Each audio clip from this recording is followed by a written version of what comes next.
Okay, everybody, we're gonna go live. Hello and welcome to our spooky Halloween one-shot stream. If you can hear us, if there's an issue with sound or video or something like that, just let us know. You know, as with always tech things, sometimes they make their own decisions. So, I am Katie, or Sweet KT. Some of you might know me from other D&D streams or from other game streams that have happened. I am excited to bring us this spooky one-shot. Got my spooky makeup. What other reason would I have to wear a witch hat, you know?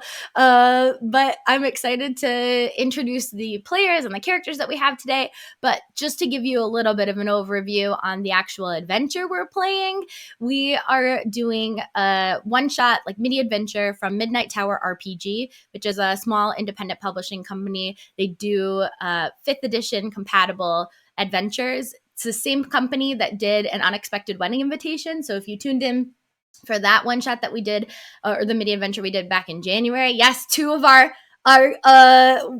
guests and players from Unexpected Wedding Invitation are also here tonight. But they are the publisher from that same adventure that we played, and they have this one shot. And actually, this one shot is available on DM's Guild. You can get it. Technically, there's no specific cost, but you can always donate to the creators to help their future publishing of independent D&D adventures. Hopefully also we'll be playing some others of theirs down the line, but figured this was a good one for Halloween since it is called Death is Only the Beginning? ? Which I feel like that's the beauty, right? ? That is it the only the beginning? So anyways, I will quit chatting at you. I'm gonna let all of our players introduce themselves. And just to give you a little background here, they're going to introduce obviously them, the player, but then also their character as they formerly knew themselves to be, and then we'll see where it goes from there. So I'm going to start, we'll just go like in order that I see here. So we'll start with you, Nick, if you want to introduce yourself and your character. All right now. So my name is Nick. I don't think there's a lot to know about me except I'm excited to have fun, and I don't know what else about me, but my character is Thorn Kellington. Well, I don't really know what I am in this exact moment, but before I came into darker times, I am a barbarian. I'm just gonna say half orc, and I love sport. I go town to town and I compete in tournaments, whatever I can. I do like to get a bit physical. I like to, play the down and dirty sports that I can find, but I mean, there's not a whole lot of options out there. So, Thorn Kellington. Hello. I'm Carrie. Again, similarly, don't know a whole lot of what to say about myself, but I'm excited to play. My character is Taryn Flint. She is a sorcerer with wild magic that manifests in her performances and her songwriting. And yeah, I also kind of travel from town to town and put on shows for people. Sometimes I like to get out of the cities, get away from the crowds, and go on adventures with my guy. That is all. Awesome. I'm John, Leaf in the Wind, and I am Merc Backlin. My character is Merc Backlin, and I am a human bard. Always wanted to be a mercenary growing up and, fight for a living, and but ended up getting charged with an investigation quest as a mercenary, investigating Mrs. Juliet Snakepit, and turns out she wasn't as bad as I thought she was, and we fell in love, and now we go on, we're mercenaries together. We both go on our quest together. I left my mercenary band, so yeah. Love. I don't know if I'd call it love, Backlund. but you Keep know, it. Merc is tolerable. He's one of the more tolerable humans out there. My name is Janet Snakepit. I am a ex-noble. I kind of ran away from that life because those people were squares. And now I'm a tiefling, my cute little horn. And now I hang out with Merc and avoid the rest of people. You know, sometimes some other people are kind of cool. Maybe Thorn and Terran are okay. Excellent. And they sort of hinted at this, but we are playing with two couples tonight. So we had their couples, their characters also be couples. And the sort of premise for this adventure here is that last they remember, and we'll get into some specific details, but last they remember, they went out on a double date together, a little bit of an adventure, turned into a little too much adventure. And that's really the last thing that they remember happening. So we are gonna pick up with our adventure. So first things first, we are, imagine this cinematically, if you will. We find ourselves here in a small, very dark and damp, moist. You hear, the sounds of like dripping just mildew and mold coming from the room around you. And there's just this sort of stench in the air that smells like a combination of rotting flesh and also blood, a little bit of ash, and just all the things that, we love in a good spooky horror setting. Juliet, you suddenly come to consciousness, and the first thing that you notice around you is that there is this ethereal tint to everything around you. It is like as your vision starts to clear and your consciousness starts to come forward, you start to realize that like this world around you almost looks like it isn't the same plane of existence that you remember living in before. And everything is almost faded. It has a little bit of like if you put like a black and white filter over everything, nothing feels as like vibrant or vivid as it did before.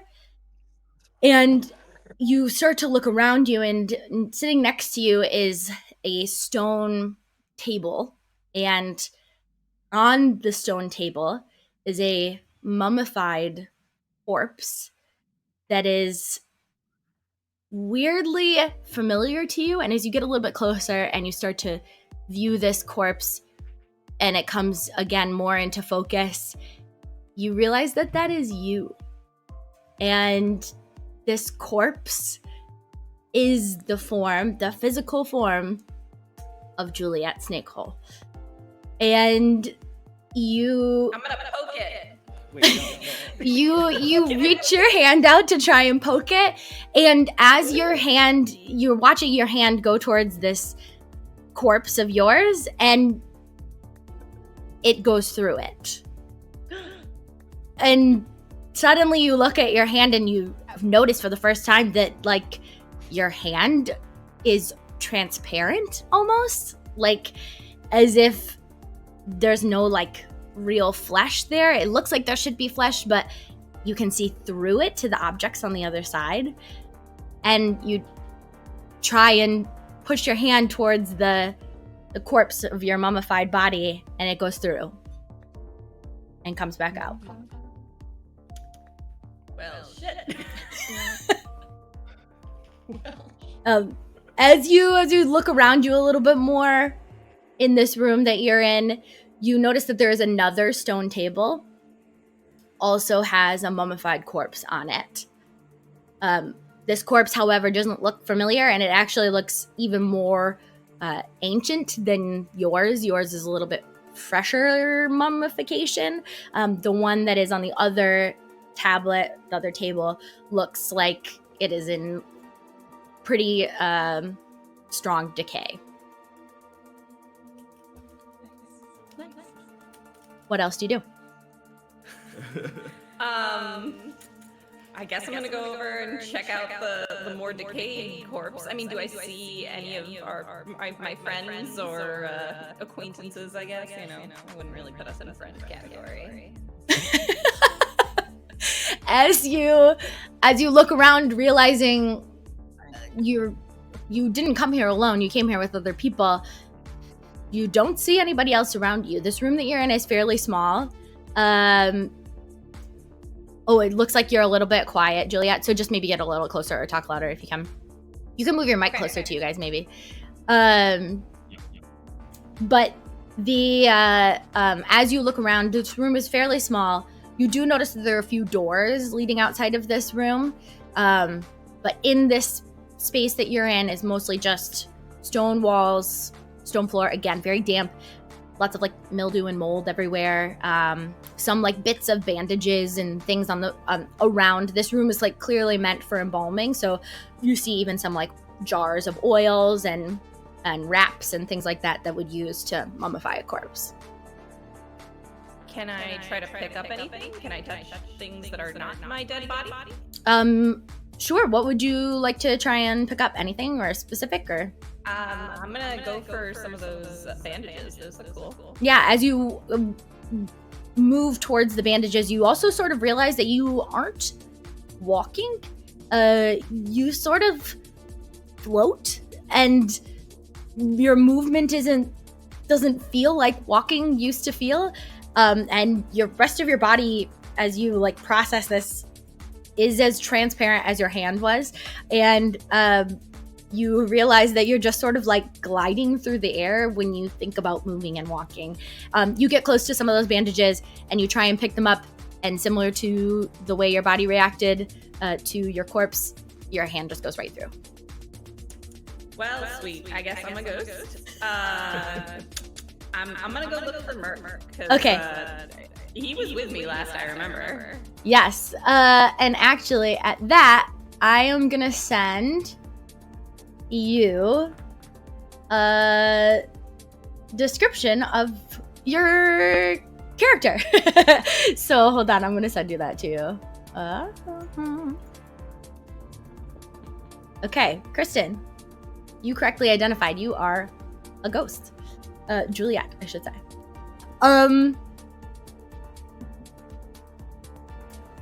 Ooh, okay. Everybody is less loud than me. Okay.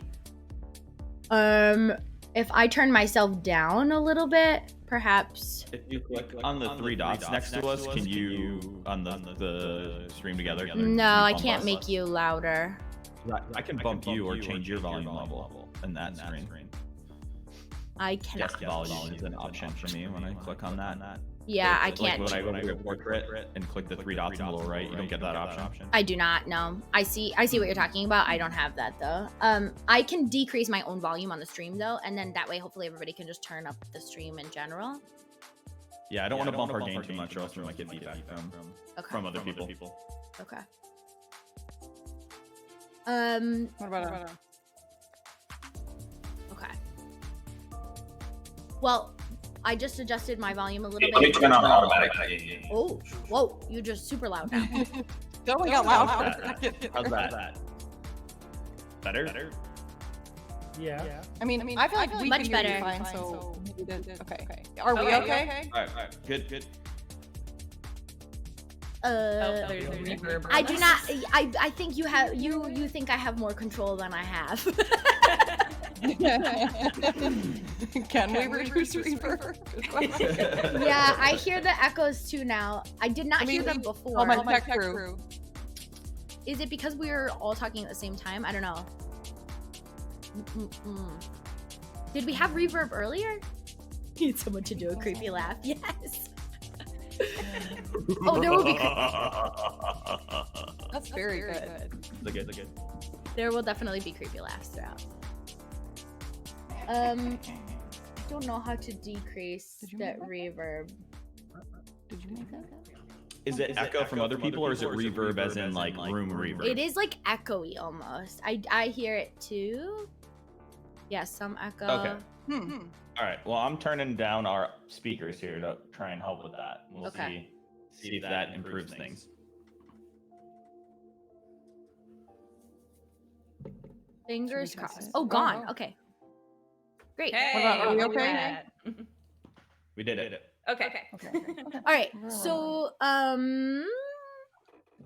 I sent you the description of your new character, Juliet. You are indeed a ghost. I will mention that your hit points listed on there are 10 less than the original monster. So, just FYI. Okay. As you begin to float around this room that you're in, and remember that you were originally with Merc the last you remembered, and you decide to go searching for him, we will pan out of this moment for a moment, and we will actually pan in to Taryn and Thorn. So, both of you start to regain consciousness around the same time here, and as you do, the first thing before your eyes even open, the first thing you just smell is this stench of just rot and decay and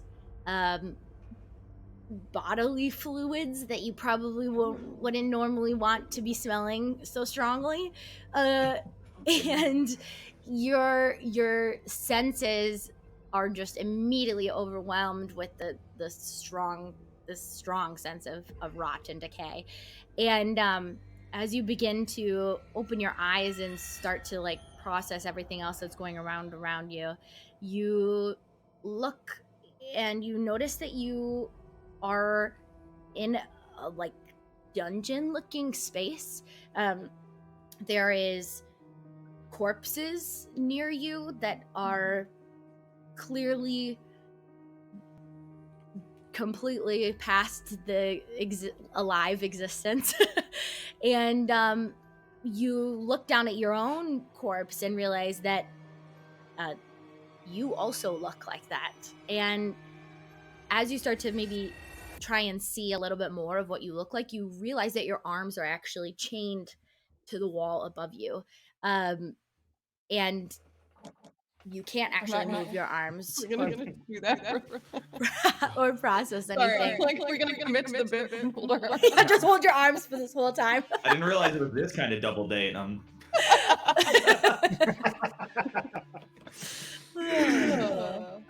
no. Are we in the same room, like next to each other? You are, yeah. So you turn and realize that both of you are actually chained to the wall in this same dungeon together.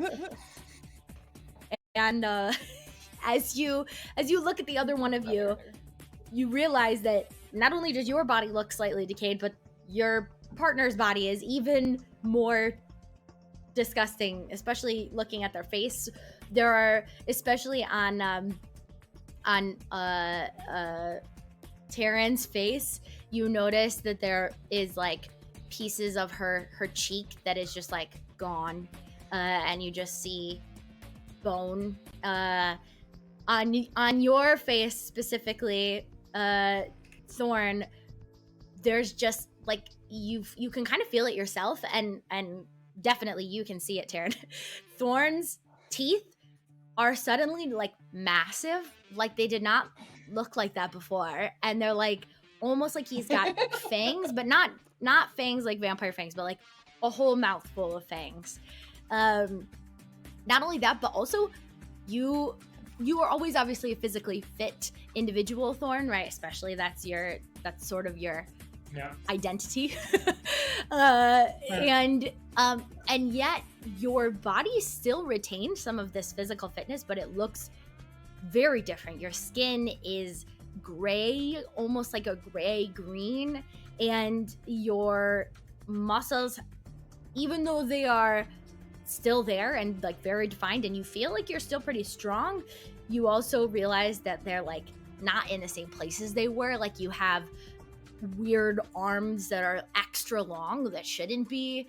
It just like feels, it doesn't feel like your normal body. And it definitely looks weird to you, Taryn. And then as you look at Taryn, you notice that she is, like I said, missing bits of flesh here and there. She has like blood dripping from her mouth and from like other parts of her body, like not just like fresh blood, but almost like black, dark ichor blood. And you wake up next to each other. Oh. Hey. Oh my god. Oh, I hear the echo. How do we fix it? 1 second. Technical difficulties. Someone else heard it too. Okay. Is it better? Mm. No.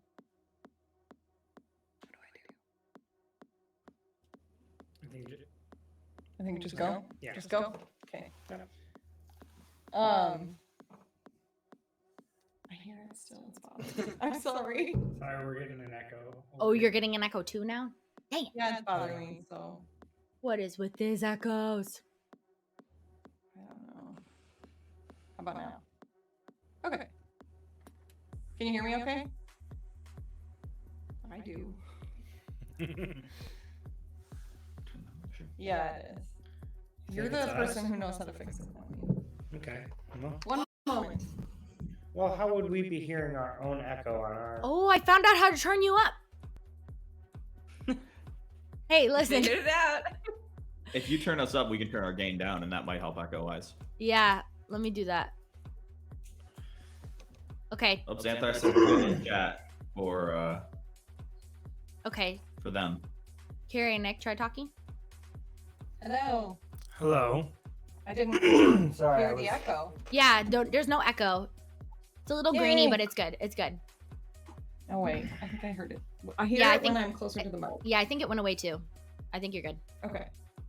All right, you wake up, rotting flesh, 2 different versions of this, but both of you very much not looking the way that you did in life. Are you okay? No, but Can I try to like pull my arms? Ye- Oh, sorry. yeah. So we're shackled to the wall. Oh shit! I gotta at least restrain myself, so I feel like. Yeah, can I like try to pull my arms out? What You happened? You can certainly try. Yeah, I'm gonna try. But will my flesh just like fall off? I don't know.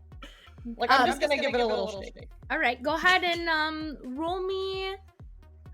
Just roll a dice. Hey, What? be careful. It I'm gonna- doesn't look like our bodies are in the best shape. You might I lose know. a hand or something. I'm just gently testing it. I got a nat 20, so. Oh! Okay. Not 20. Okay. You start to wiggle a little bit, and and it feels like something is slipping out. Like you're like, okay, I think I can actually do this. And as you rip one of your arms a little bit with a little bit of force, because you can feel that it's like coming out, suddenly it comes free. And your hand is free. And then you look at it, and you are missing a thumb. And you look up, and the thumb is left in the handcuffs that you were in. You know, it was a risk. That's what a nat 20 gets you. Missing one thumb. Really fun being a zombie. And could you look at my hands and see how they look? Am I gonna pull off a figure? I don't know. Can you like? I'm gonna look around. Is there like? Yeah. Is there anything in the room that I can like Why would they chain up? Well, never mind. that I can see us being able to like pick up or like possibly use to like smash shackles or something? You go ahead and roll me a perception check. All right. His hands were behind his back. What is my perception? Oh yeah. No, you're not using that. Just roll a d20. I'll tell you. Sorry. Oh, just Oh, yeah. just straight. Yeah, Yeah, we're not people anymore. That's a 9. a 9. Okay. No, you're not the most perception. Yes. So, Or before this was. Oh, he was.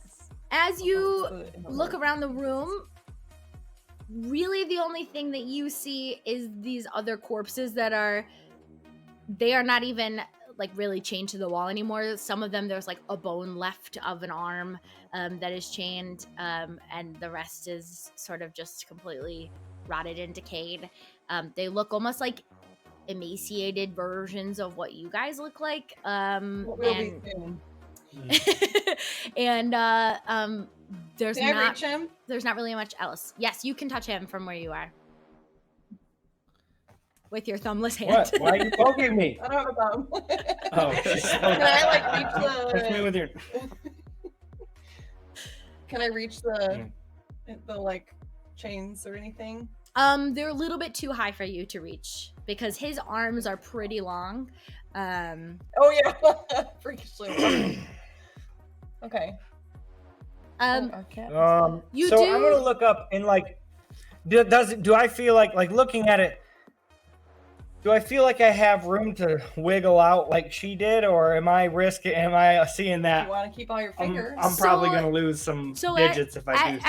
as you examine the restraints around your wrists and your hands, you notice that your hands, not only are your arms like longer and more muscular than even before in different ways, but your hands have turned into these like massive claw hands. Like your fingers are doubly longer than they used to be, and your hands are just like these massive Oh my god. claw hands. So the restraints around your wrist definitely are much too small to fit one of those hands through. Okay, well, I've always been pretty strong. Like, is there like any way I can Force it. like if I'm kind of hulking Sure. out right now, maybe I can, maybe I can fuck with the foundation a little bit and Okay. take it off. Go ahead and roll a d20 for me. 14. Okay. You managed to yank on those chains like pretty hard, and you can tell that you've definitely got some strength still in your arms. But as you do that, it of course makes a pretty loud noise. It's like these chains echoing against the stone wall behind you. And unfortunately, it seems like it's in there pretty tight, but the noise that you make, suddenly you hear something, and I mentioned you're like in a cell, right? So the door that is of the Yep. room that you're in is like bars, like you would expect from a dungeon cell or a jail cell. And it looks like there's a hallway of some sort outside of there. And after you make all of this noise trying to pull the chains loose, you hear this like shuffling noise, and it's just a and then there's just this grunting like, and then suddenly this creature, humanoid creature, comes to stand in front of your jail cell and looks at you, and his face is mostly gone. His hair is just like strings of hair. He looks like he's probably been like dead and risen and dead and risen and dead and risen too many times.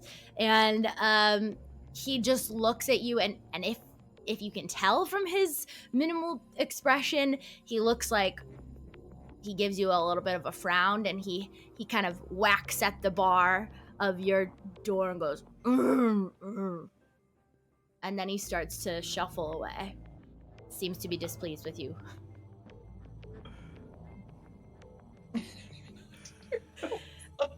Both of that you wasn't guys, very both of you guys, helpful. roll me a perception check. So just roll a d20. Great. Oh, that's bad. Oh boy. Oh no! I rolled natural 1. I got a 6. Okay.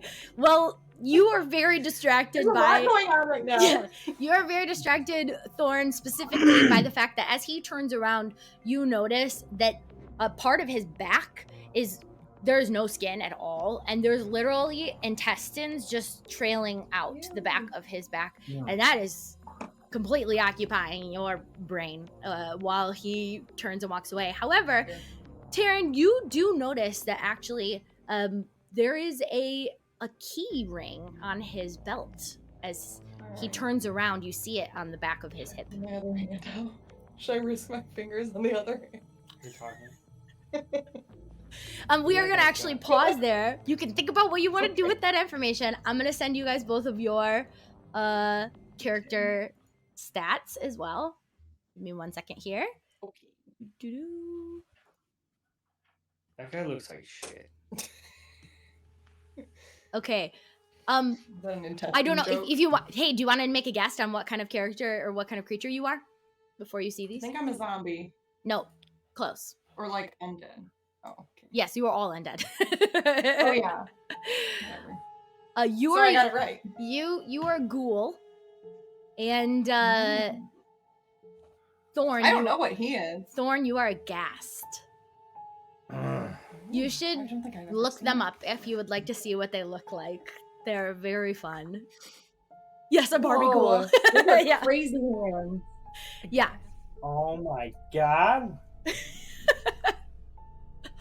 Yeah. That's cool. Yeah. Very fun. That's terrifying. I feel like John is just looking at what they look like also. yeah. Yes. All right, well with that, we are going to cinematically pan out from that moment, and instead, Merc, you similar to the others here, have been unconscious up until this point, and Okay. suddenly you regain consciousness. Only unlike the others, the thing that brings you back is that you suddenly feel this like skittering across your arm, and it like skitters back and forth, almost just like it's just walking over you, and then you feel another one, and then another one, and there's just multiple things seem to be skittering across your arms and legs On the surface? on the surface, and so Good. and so you this kind of jars you to consciousness, and as you look down, you see the first thing that catches your eyes is the fact that there are rats, multiple rats, just walking across your body, back and forth, going into a little hole in the side of the room that you're in, and they seem to be completely uninterested in you, but there are just they're treating you like I'm in a difficult rat terrain. pile. You are in a rat den. As you I'm an look obstacle around, for rats. as you look around a little bit more, you notice that you're also laying in like a floor that is sort of covered in just bones. There's just like a lot of piles of bones all around you. There's a couple bits of bones that still have some like clothes on them. Some still have some like old bits of flesh on them, but mostly it's just like remains.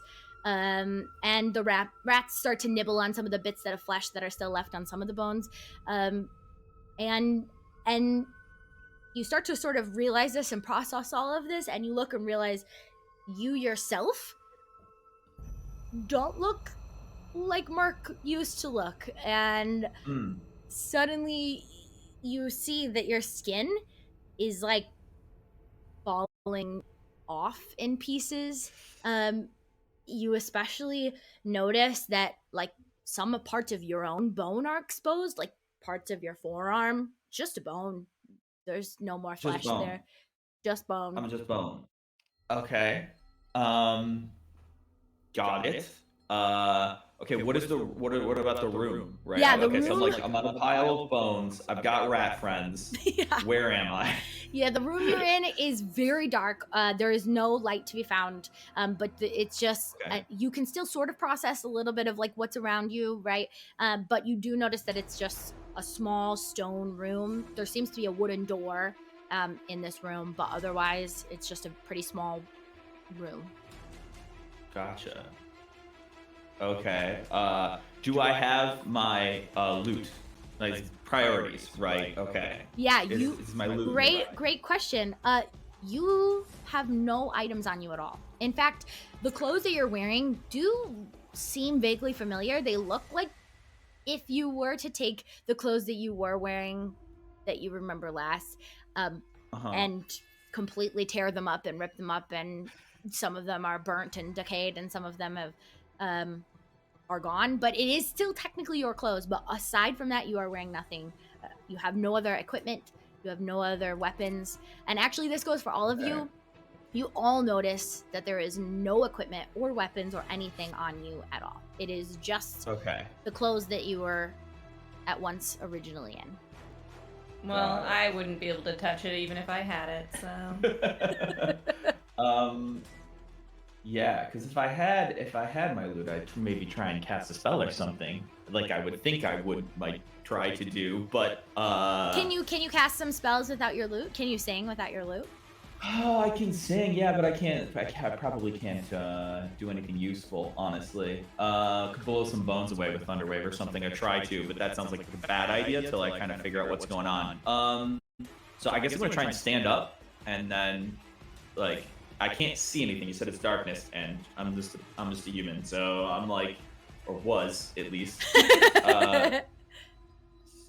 Still some human bits left. And so I guess I'm gonna try and explore the environment as best I can and try and get out. Yeah. You do realize actually that you can see in this room more than maybe you would have expected, looking like there's no light. It's not as like vivid and colorful as normally you would have expected, but give me an intelligence check. And actually, use your stats, please. Oh, okay. All right. Good. What kind of intelligence check? Just general? Yeah. Okay. Wow. All right. I rolled a 19. It's a dirty 20. Plus 1. Yeah, nice. Dirty 20. You would pretty confidently know, based on your friends' descriptions and other people's descriptions who have dark vision, that you suddenly have dark vision. Wow. That's really cool. But your forearm is a bone. I mean, pros and cons. So I guess given my dark vision, I'm gonna try. What do I remember? Do I remember like going on an adventure with them, things going south, and that's it? That's the last thing I remember. Thank you so much for this great segue, because this is the next thing that we are gonna discuss together. So great question. Just because I thought this would be more fun than me having to like predetermine something that you guys would choose to do, I have a stack here of 6 quests from a quest deck. I got this as like a bonus on some Kickstarter at some point. It's like job board postings for quests. And I picked out 6 that are sort of relevant to what you guys are doing. And I want, well, since you were the one who prompted this, because otherwise I was going to have whoever was the last person talking. Sure.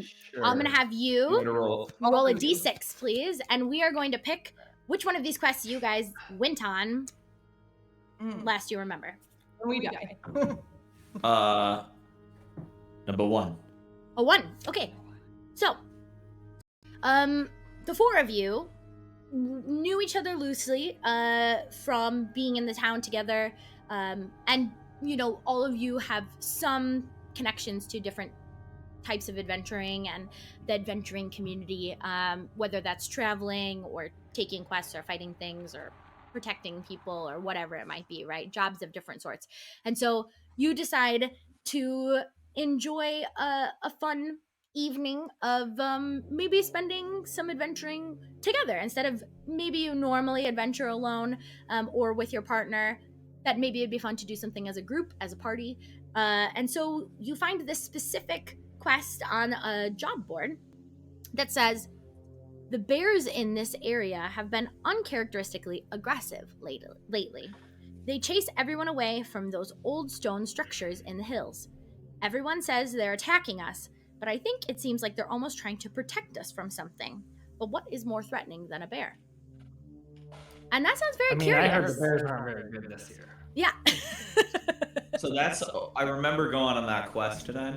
So we remember going on. Yes. That quest. So you remember pulling this, and in fact, not only that, but you all made it to the stone structures where the bears have been very active. But unfortunately, there were way more bears than you expected, and you were pretty quickly overrun with your skill sets, and especially you've never really adventured together with the four of you. There was some choices that you all made that led to perhaps maybe some of you getting downed and then not being able to get help as quickly as you would have, and it ended in a total party kill. So you all perished from this, and you actually, Merc, were the last to go down. And so you'll remember all of this happening. You remember everybody individually dying, and actually you even look at your arm and you remember that the reason this has no flesh is because a bear chomped it. The bear, coming back. It's coming back. That makes sense. That makes sense. Now I'm just happy for the dark vision then. Yeah. No downside. So so I guess I'm gonna go try and find everybody, because I remember being with them. I remember us dying, and I'm like, I'm okay. Where am I? Are they okay now? Right? Like, what's going on? So So you do this by leaving the room? If I don't see anything else of note in the room with my newfound abilities, I'll look around real quickly just to see, because when I look for my possessions, I assume I kind of like, hey, what's around me? Is there anything I can grab? Yep. Maybe take a bone as a weapon, since I don't have my sword. I suppose I should send you your stats. I forgot to do that. Sorry. Yes. Do I feel like a zombie, perhaps? Yeah, you perhaps do feel like a zombie. Weird, right? Huh. Funny. You were right about the low numbers when we rolled for these being worse. Yeah.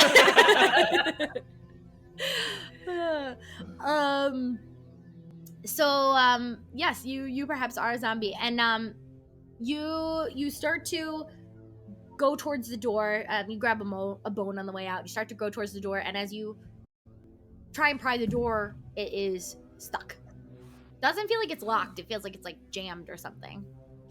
I'll give it a smack. I'll try and break it open, or wedge it open, shove it open. Give me a strength check. You now have your new stats, so you can use the zombie strength. I will give you a strength check with this. Luckily, not this intelligence modifier. That would be awful. That's an 18. Convenient. It's an 18. It's an 18 plus 1. 19. Give me 1 second here. Gotta have the right thing open, sorry.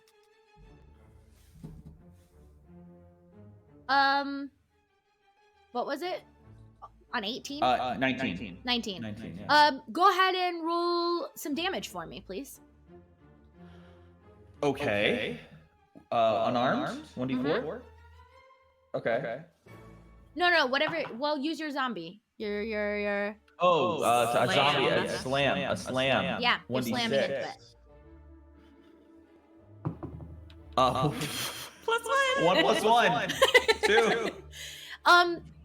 As you slam into the door, you do notice that you get a good hit on the door, but it doesn't seem to be enough. Like, the wood starts to crack, but it isn't. It is still jammed. I'm gonna keep going. Gotta get out of here, right? So. You, before you roll again, because it's been a little bit, Juliet, you said you were looking for Merc specifically. Yeah. The room that you were in had 3 doors. Is there a specific direction that you're headed? I'm gonna yell Merc really loud. See if I can hear anything. How does it sound? Merc! No. How does I'm asking her. It sounds probably like very similar to how you guys actually sound right now, which is like a ridiculous amount of reverb. You, not like bad or anything, but it's like definitely sounds like you're in like a big chamber. It's the vibe. It's the vibe, yeah. You. Let me think. You yell, and you don't hear anything back. Okay. Do I by chance hear anything at any of the doors? Go ahead and roll me a perception check, and you can use your new stats.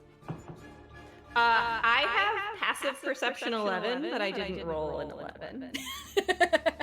Does that mean that I get 11? Not for an action check, typically. You describe to me how you're listening at these doors. I'm gonna go float over them, and I mean, I could try to go through the door. I think I can pass through them, right? Yep. Can I stick my head through? Yeah. You there's a door. If you think of the bodies where they are, there's two doors on opposite sides, and then one facing the other direction. So 3 of the walls have All doors. right, we'll go middle door. Middle door first. Okay. As you get close to the middle door and you realize, hey, might be able to stick my head through this door, right? You stick your head through this door, and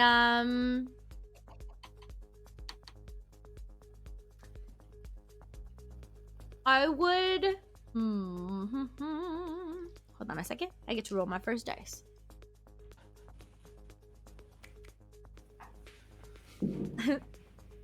What's your armor class over there? Oh God. 11. What is it? 11. 11. Okay. So oh. Okay.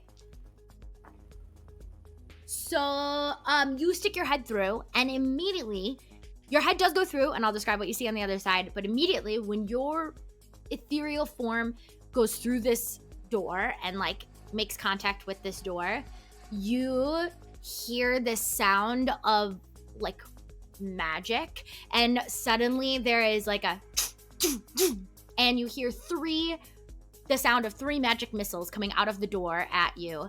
2 of them go right through you and don't seem to like make any contact with you, but the third one, as it passes through your form, even though it goes through you still and doesn't like stop when it hits your form, it almost like disrupts the like transparency mist of your body, and it hurts. Like it feels, you can still feel pain even in this state, and you take 2 points of damage. Okay. You do notice, however, when this happens, that the door frame sort of like glows with some runes that you hadn't noticed before. But when you stick your head through, and you do see that the other side of the door has a bunch of like wardrobes and chests. They look decently intact compared to like some of the other stuff in this room, and definitely compared to the other rooms that you haven't necessarily seen yet. And these wardrobes and chests, you even see like one of them is slightly open, and there seems to be like armor hanging and like weapons hanging. I mean, I can't really touch it, so no merc, so I'm backing out. Do you check one of the other doors? Yeah, let's go to the left side. Okay, so you do the same thing, stick your face through? Can I see if maybe I think this one might hurt me? Yeah, go ahead and roll a perception check with advantage. Okay. I got a 15. You got a 15. So you notice after seeing that and getting hit with some magic missiles from this trap door, you do notice that the other 2 doors have no runes on them, and they seem to be normal doors. You picked the best one. The lucky one. So all right, I'm gonna poke my head through this left door. All right, so you peek your head through the door, and it appears to just be a corridor. Or sorry, wait, no, it is not a corridor. I lied to you. It is a workroom. It has some like bookcases in the room. They're filled with different jars with bones in them. you also notice that there is like labels on some of the jars, and it seems to be that the room, like the majority of the room, there is a partially assembled horse skeleton. It seems to be taking up a large chunk of this. There was a forced ad break, just FYI. Oh, interesting. I don't know how to stop that. Subscribe to the channel and you won't get any ads. Oh, sorry. Okay. All right. Can I call out for Merc again? See if he responds. Yeah, are you going into that room or just putting your head in the room? I'm just gonna call through. I mean, I don't need the whole body in there. I just got the head. Okay, sure. You call through, still seems no response. All right, let's go to the third door. Lucky number three. Lucky number 3. All right, you peek your head through that door, and this time you see that there is a bunch of coffins in this room. There are various sizes. There's also some rusty equipment on like a tray, and the coffins are clearly used. Like they're very mud-stained, dirt-covered coffins. Also, you do see from this room that the side of the room has a 10-foot wide staircase that leads out. Okay, I'll go in that one. That one looks fun. Okay. So you head into the coffin room. Yes. And you float through the door, and this is the first time that your whole body has passed through like a solid object, and it's a very weird sensation. Like you can like feel the object, similar to how you did when you like touched your corpse or tried to pick up the bandages, but like and you sort of get the feeling that like if you stopped in that and was like had an object in you for a long period of time, it might not end so well. Gotcha. Okay. Quick phasing through things. No. I mean, you can definitely phase through, but it feels like you would want to like move through it. Like moving through it is different than like stopping and hiding in an object, if that makes sense. Gotcha. Okay. Yeah. Okay. So yeah, you go into this coffin room, and there's no other doors, just that the 10-foot wide side of the room that has a staircase that goes up. I'd like to go up the staircase, or at least check out the staircase. Yeah, you start to glide up the staircase, and it goes over about 30 feet that you feel like you're traveling, and at the top of the staircase is like just a ceiling with a trap door in the top. Okay, can I check to see if the trap door is trapped? Sure, roll a perception check. 16. Should she add her old stats or new stats to that or anything? She say that again. Should she add her old stats or new stats to that roll? She rolled a 16. Yeah. Oh, yeah, so technically your perception, which is higher, your ghost perception or your Juliet perception? The same. Then Both that's all plus you one. add. Oh, where is that plus one? I don't see it on the ghost perception. It would just be your wisdom modifier. Yeah, just your because they wisdom. don't have guild. Gotcha. All right, yeah. So 17. 17. Okay, so you examine this trap, and you're sort of now at least familiar what to look for with those runes from the other door, and nothing on this seems to be trapped. All right. Let's go through the trap door, please. All right, you glide up through the trap door, and you find yourself in a weird, very different vibe from the previous room that you were in. This is clearly like a room. It is a circular room, and you even see that there are some windows here, like you have made it above ground. And this room is covered in a pentagram on the floor. And there is a creature lying in the middle of the pentagram, sort of sprawled in like a star formation. And you see a very gaunt and covered in like a shabby purple robe humanoid male creature. He has this like crooked nose and very like dark, almost like yellowed skin, and he seems to be hovered over, like muttering something, reading from like a tome that is next to him. He does Do not I get seem good to. vibes or bad vibes? I would say bad vibes. Okay, I'm gonna silently glide through the ceiling of this room. Through the ceiling. The ceiling of this, there's a staircase that goes up. The ceiling of this room leads to just like a completely empty second floor and third floor. It looks like this was like maybe some sort of like archer tower or barracks tower at some point, but everything above this main floor is just in disarray. It's like mostly ruins, basically. Like there's dust over everything. Doesn't seem to be much else. Okay. Can I spy on the creature guy? Yeah, definitely. Yeah. I'd like to see a little bit more about what he's doing. Sure. I feel like I can. Do I know that I can pass to the ethereal plane? So yeah, I mean, you are sort of starting to understand that you're like waffling between both of these planes of existence. It doesn't appear like this man is really bothered by you or anything, but he does notice you. Like he sort of like clocks as you fly up originally, but then goes back to reading his tome. Like he just like seems uninterested in you.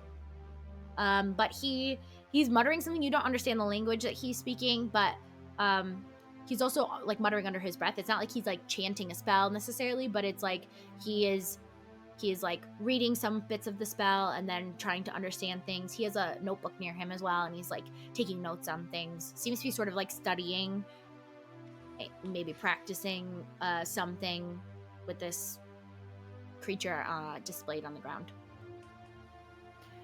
Can I try to screw him up? Sure. What do you want to try and do to screw him up? Let's see. Can you move that, John? Thank you. I don't really have many options here, but I can try possession. You want to try and possess him? Yeah, sure. That sounds good. Sure. I gotta pull that up and see how you do it. It's one humanoid within 5 feet must succeed on a DC 13 charisma saving throw or be possessed by the ghost. Okay. And then the target is incapacitated and loses control of its body. Yeah. Okay. DC 13 charisma. Yeah. All right.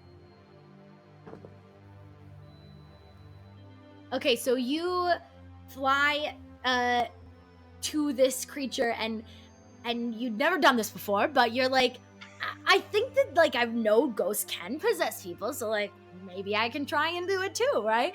So you fly into like and like match your body to this old, haggard, gaunt man who's standing here muttering weird incantations, and you like fly into his body, and for like a moment you feel like you can like connect to him, and then suddenly you're like expelled out of him, and he turns around and he's like, get back here, what, get away, what are you doing, do not interfere with what I'm doing. Darn. Okay. Well, what are you doing, buddy? Oh, you're talking to him. Yeah. What's going on here? What am I interrupting? What? That is none of your business. Where are we? Well, in case you can't tell, you are in the afterlife. Oh, that's what we're calling it. Okay. What are you doing with this thing here on your pentagram, sir? Well, obviously, that is none of your business. What is it that has woken you up? Go back to where you were before. I have no need for you. Have you seen any of my friends around here? Nah. Oh, that's right. I They forgot like you came had. through here with me, I think. I don't know. Oh well. I don't know if they are. I don't know if you really want to be calling them friends after this, but well, they're down there somewhere. Just be gone, leave me alone. I'm gonna see if I can talk to the guy that's on the pentagram. It appears to be like either unconscious or unresponsive. Can I try, or is he tied down on the pentagram, or is he just laying on the pentagram? No, just laying. Okay, can I try possessing him? You try, but as you like get close, you realize it's not like an actual conscious presence that is capable of possession. Like, it's not like at least right now, it just looks like it's like a corpse, basically. Okay. All right. Well, this guy's boring. I guess I'm gonna go back down and check out the weapon room. So. I will mention, because I realize now that I might not have communicated this to you, I don't think that I did actually. The room that had the bookcases and stuff in it also had another door on the other side. Oh, okay. All right. Well, yeah. Then I guess I can go there next. But.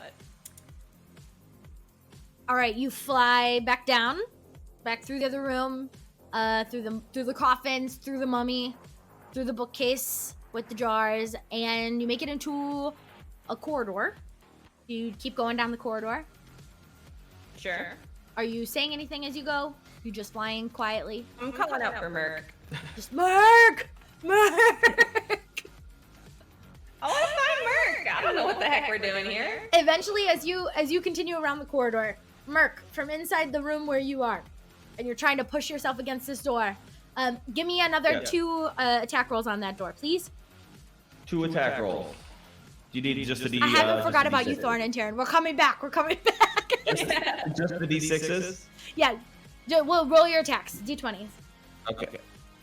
The D6 damage. I assume I don't miss the door. Okay, sure. Technically, it has I an can AC. roll. I'll roll attack rolls It too. has an AC. It's not about missing the door. It's whether you're strong enough to It's actually. about getting through and doing damage to it. Okay, so I did. The first one is Add your strength modifier. Yeah, 14 with 4 damage. That's funny. The second is I think he misses the 8 and 2 damage. 8 to hit and 2 damage. And the third is great, a 7 to hit and 7 damage. You managed to get the door like mostly off, but it is still somewhat attached. When you suddenly hear from down the hallway this like ethereal version of what you remember Juliet's voice sounding like, yelling, "Merc! Merc! Merc!" What do you do? And I'm just gonna go. You don't have words anymore? I'm a zombie. I don't know. Can I talk? Yeah. So you try to yell out Juliet, and Yeah. it does come out. It's not as bad as like just grunts, but it does come out like Juliet. Like it's just like a very like imagine a grunt, but like if you really strain, you can kind of understand what the words are that you're trying to say. Yeah. All right. So I do. I'm Alright. like. Juliet, Are you I'm tr- here. Can I hear him? Yeah. Okay, awesome. I'm gonna fly over to him and fly through that door because he's not doing a great job against the door. He's struggling. All right. Where are we? I don't know. There's some creepy like sorcerer man sacrificing something upstairs. You look really gross right now. I feel really gross right now. What? I can barely understand you. I had rats. I have rat friends. Can you help with this door? I can get through it. I can't touch anything. I think I'm a ghost. And Yeah, you look like a ghost. And I'm pretty sure you're a zombie. You look pretty gross, Ben. Thanks. Let's see. What can I do? Try withering touch, maybe. Yeah, I can try withering touch on the door. Necrotic damage, maybe. Sure, we'll try it. Yeah. Okay. I got a 13 for hit. Yeah. I'm supposed to do 4d6. Wow, that's a lot of damage. Just yeah. Well, Roll your d6 4 times. Somebody posted in the chat, if the door has brains, can you try and eat them? How much damage? 19 damage to the door. 19 damage. All right. With that, you feel like you're not really sure if this can work, but you can almost like feel the essence of the door, and even though it's technically not alive anymore, the fact that it was organic, you start to like rot the wood essentially with your necrotic damage. And as you do that on this specific like part of the door where it's really jammed here and where Mark has mostly cracked it open, the wood in front of your face, you watch as it just like decays and it falls, and then the door swings open. Nice job. Open sesame. Have you seen anyone else besides the weird guy? Just the weird guy. I don't know where your friends are. Those two that you took us on a date with. Yeah. Wait, you decided to fight those bears, didn't you? You know you can't wrestle a bear. You started right? with the bears first, okay? This is all your fault. It's not. They grabbed the bulletin. I was just agreed to it. You always disagreed there. Doesn't matter anyway. I told you it was a bad idea. You think everything's a bad idea. Yeah. Let's go see if we can find Thorn and Taryn. Okay. So I guess we're gonna go look for them. I don't know if you wanna. Yeah, so this quarter that your room is in has a door at the end of it. Do you go up to that door? It's the opposite direction from where you came originally, Juliet. Yeah. All right, what do you do? That sounds like a good way to go. You just- That's the only way to go. Do you just open the door? What do you do? I'm gonna stick my head through it. Okay, you stick your head through the door, as you are now prone to be doing. And you see that there's a long hallway in front of you. There's a couple of doors off to the left-hand side, and you see this like shuffling creature. Looks eerily like Merc, only if Merc was like 100 years older and had been decaying for a lot longer. And he's just and just shuffling back and forth along this hallway, sort of like patrolling this hallway. But you do notice that he has a set of keys sort of jingling from his belt.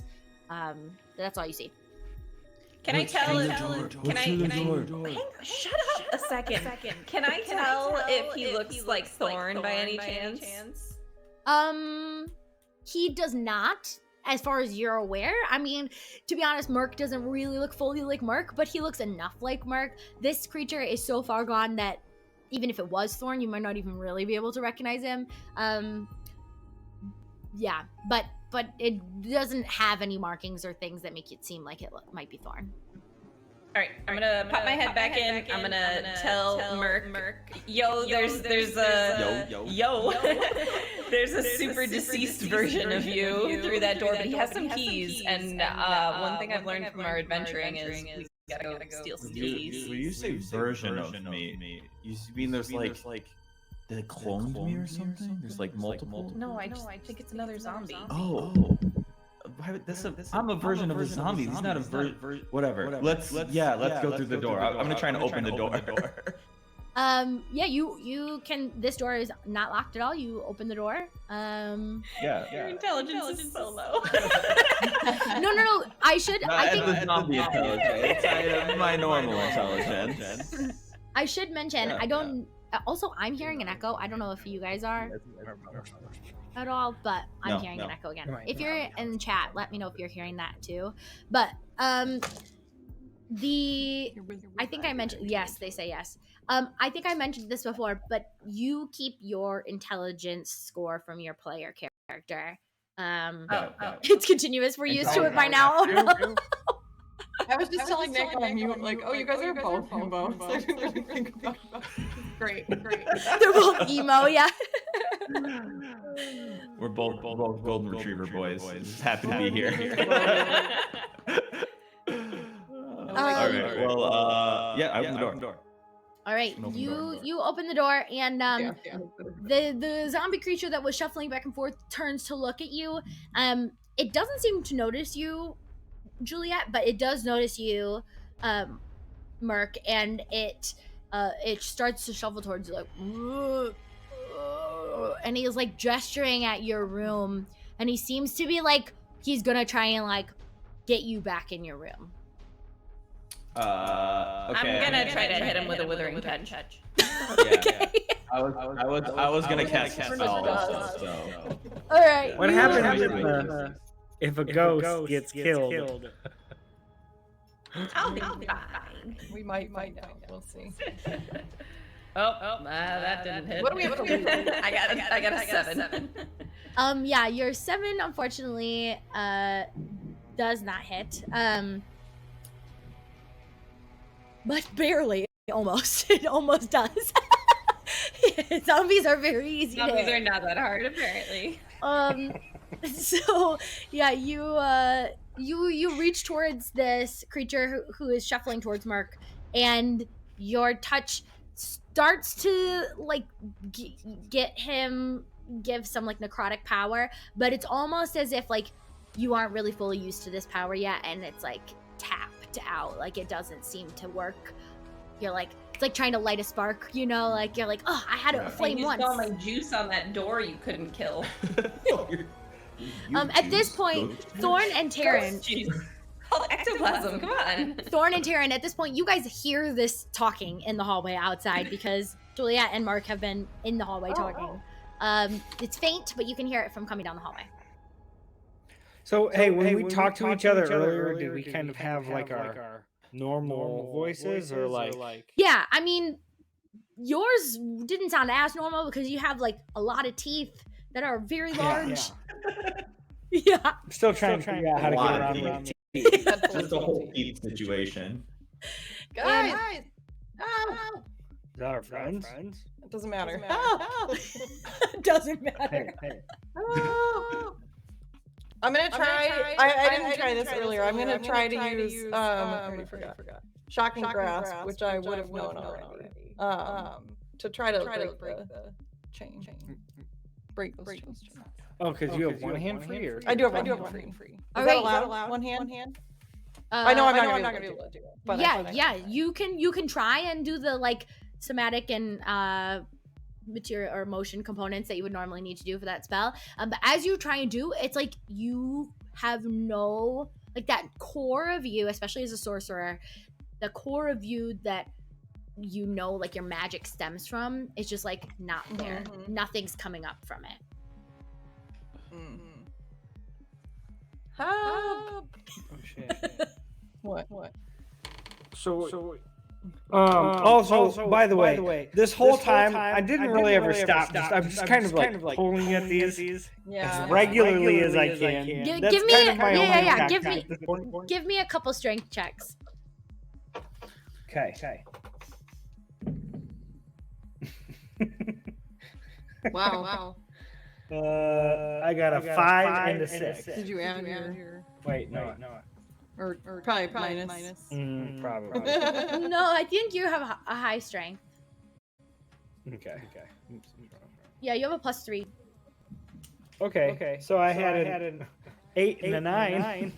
An 8 Not and a 9. great. Yeah, those are not. You're just making a lot of noise with that. But you do feel like if you were to keep doing it, you'd probably eventually be able to like rip it out. Like it is moving. It's just not- Okay. Yeah.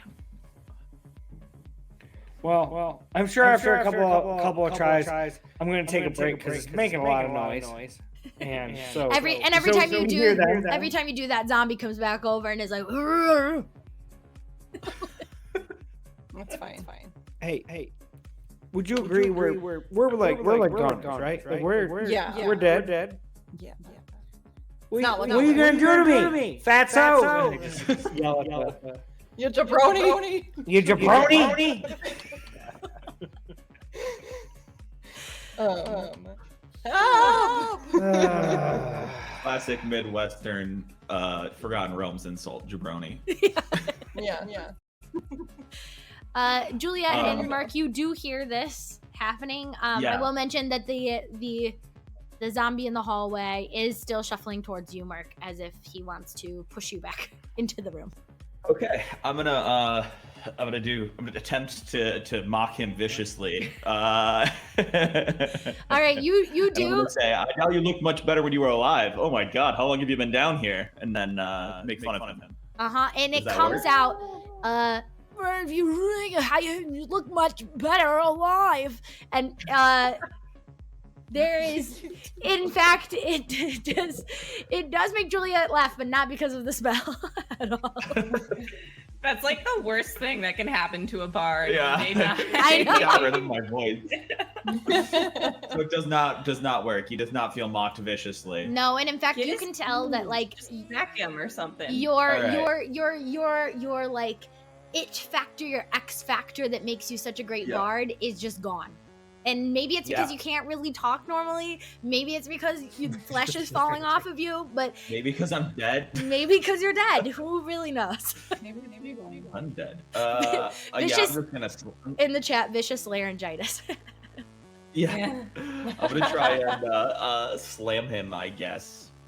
All right. Then. Yeah, go ahead and roll me an attack. All right. Great. Yeah, we got a 9 to hit. Hey, you know Better what? than my seven. It's pretty easy to hit something whose intestines are falling out of his body. Yeah, that's true. That's true. All right, and it's 5 dead damage. A 5 damage. Yeah. You slam into him, and it's sort of ironic because you both are sort of falling apart. And so as you slam into him, you notice that a little bit of your flesh falls off also. You're still fully intact, but like it does seem like this is gonna be like a equal duel that's occurring if you try into this. But you do manage to do some damage to him. Great. You didn't need that bit of you. Can I try attacking him again? Yeah, you want to try your vicious or your necrotic thing? Yeah. Yeah, apparently they care more about attacking the zombie. You're just yelling help, help, help, and they've not So responded. wait, can I see them? Because didn't you say we're in like cells? You can't, but you can hear this. They're down the Oh, hall. okay. So I got a 9 For damage. for my hit. For my hit, Guys. and my damage is 13. Guys, let me at him. I'm huge. I'm particularly trying to I'm trying to necrotic wound the area with the keys because I want keys from him in particular. Okay, and how much? You said you did 9 to hit. That hits, and then how much damage? 13. 13. Okay. You reach out and touch him with your hand, and this time you're starting to get the hang of how to do this necrotic thing, and you reach towards his backside where the keys are, and as the rot from your finger spreads out and this necrotic energy goes over his body, literally you watch Mark especially, and it's especially gross because you're like, this could happen to me. His whole entire buttocks falls off. Like everything that was there was not much remaining anyways, but there is just skeletal pelvic bone that you see is exposed. Oh my Can god. can I had have such a keys? good ass. No. Katie, I think that that Poppy is sitting on your chair with you. Yeah, she is. She's right here. She's like, I was She looks like sleeping. she was asleep back there. Featured familiar. Yes. She is. She was just sleeping behind me. So I got the keys. The keys did fall off when this happened. He is very unhappy at this point. He is going to try and attack. He's going to try and attack you, Merc, because you just slammed into him. So you're sort of like locked closely together here. So he's gonna slam back to you as well. Oh, and unfortunately, he rolls a 4 plus 3, so he is just below your armor class. And He hit the bone. I can't do much to the bone. yeah, he hit the bone, and yeah, you managed to sort of like brush off his slam. And he doesn't seem very happy with the fact that you are rotting him to death again. All right, I'm gonna try and on my turn. I'm just gonna try and toss the keys because I notice that Terran's hands are free. We can't. You haven't seen them Oh, at we can't see all. them They then. are at the end, Oh, and you've you're right, ignored we haven't them. seen them at all. They're just yelling for help in the hall, and you just ignored him completely. In Ignored that him. case, I'm just gonna grab the keys and head their direction. All right, you do that, and as you run past, you do provoke an opportunity attack from the zombie. Can I try a shove then to try and prevent that, or like push him back, like a strength check or something to try Sure, and prevent yeah, that? you don't even need to try, because as he reaches out, he slips on some of his own like entrails and His own ass. flash his own ass. He literally slips on his own ass. He fell on his ass. He falls on his and he sort of just stumbles in place a little bit. And you run past him with the keys, and as you get Everything about that is horrifying to me. as you get because it's closer, my as you get character. closer to the yes, I love Pat just posted in chat. Why am I picturing two gelatinous cubes trying to sumo fight each other? Yeah, I mean, pretty much. As you run past the couple of doors, you do see that there's like a jail cell where the yelling is coming from, and as you approach the cell, you see Taryn. Well, what is now Taryn and Thorn chained up on the wall. Well, Taryn has one hand free with no thumb. What? Hey, do I have a fat lip? It's kind of hard to talk. You have mostly teeth. Scary. What? A lot of so many, lots of teeth. Yeah, like more than normal. It's a lot of You teeth. guys don't look normal either. I got this for you. I'm gonna toss it in at Taryn. Oh, good luck. Do I catch it? Try to catch Go ahead and roll me a dexterity check with your ghoul stats. I get +2. That's a 17. While Hey! she's reaching for it, are my feet free or are they chained too? Your feet are free. Okay, I'm gonna try to intercept it with my foot and catch the key ring on my foot. All right, you go ahead and also roll a dex check for me. It's not that good. What did you have? She had a 17. I think I had a You have a- 13. You have a +3. Oh, 14. Yeah. You reach your leg up to try and intercept the keys as they go towards Taryn. But Taryn, because you have one hand free, you manage to like lean forward far enough and catch it right above his foot. It is very hard to catch things without a thumb, I will mention. Opposable thumbs are pretty necessary to Luckily, picking it's a things up. ring, so it's Yeah. just. You sort of like spear the ring That's of like keys. playing ring toss It's ring toss with your fingers. with my fingers. Probably lose another finger in the process. No, Okay. you're I'm good. gonna Try my hardest to do all the Yeah, you managed to like pinch it between two of your fingers and unhook yourself, and with your other hand that does have a thumb, you can unhook him as well. Thank you. And then the door that the jail cell of like the room that you are in, the key to that is also on here. Meanwhile, I will mention that the zombie in the hallway is still alive. Juliet, did you attack him again? Sure, I'll give him another withering touch. Because, All right. this time I'm not aiming for the butt. Withering touch. I got a 17 for hit, That definitely hits. and I got a +3. I got a 16 damage. Okay, with that, you at this point are almost joyous with this necrotic power that you suddenly have that you did not have in I'm life. aiming for his face. And you reach out towards his face, and he just and he's like trying to react, but it's not like you're actually covering his face, right? Your hand just goes like into his head basically, and all of this like dark necrotic energy just comes out of your hand and engulfs his head, and as it does, his flesh and bones just rot away and he falls dead to the floor. I will mention, hold on. Yep. He does fall to the ground, lie there for a moment. You I'm guessing fly back towards where. Well, I had a snappy one-liner first. Oh, okay. Go ahead. You know, I think I'm okay with this ghost thing. I mean, I rise up from the dead all the time. Okay, but then yeah, I'll go check out our friends. As you fly towards the friends, you do hear in the back, behind you on the ground, and it appears that the zombie that you killed is coming back to life. Just stay down, bro. Come on. We'll take him a second to get up. I didn't like any of that. What just happened over there?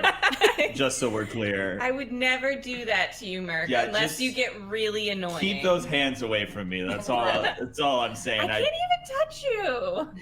You didn't touch him either, but look at him. Those are crazy hands. That's my Hey. withering touch.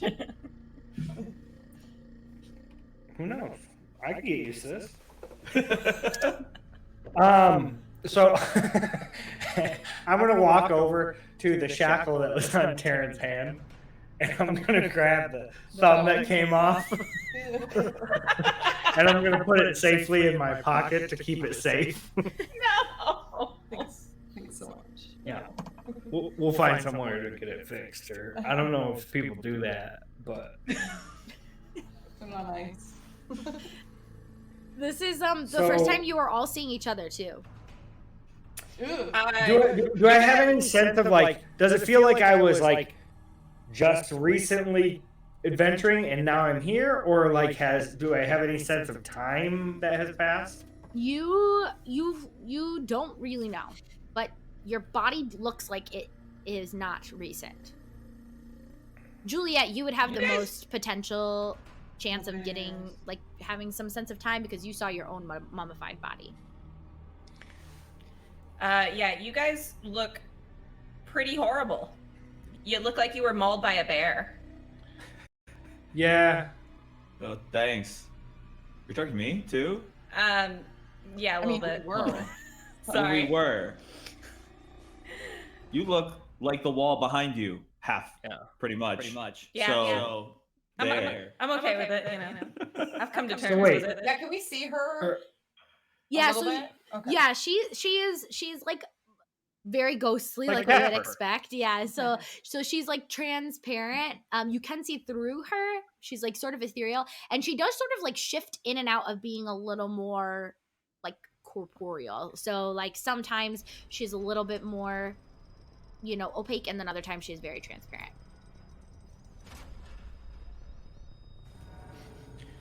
So what's wait what happened? Like okay, yeah, I understand that things didn't go as planned with the Bears. I underestimated them, but like how does getting beat by bears lead to this?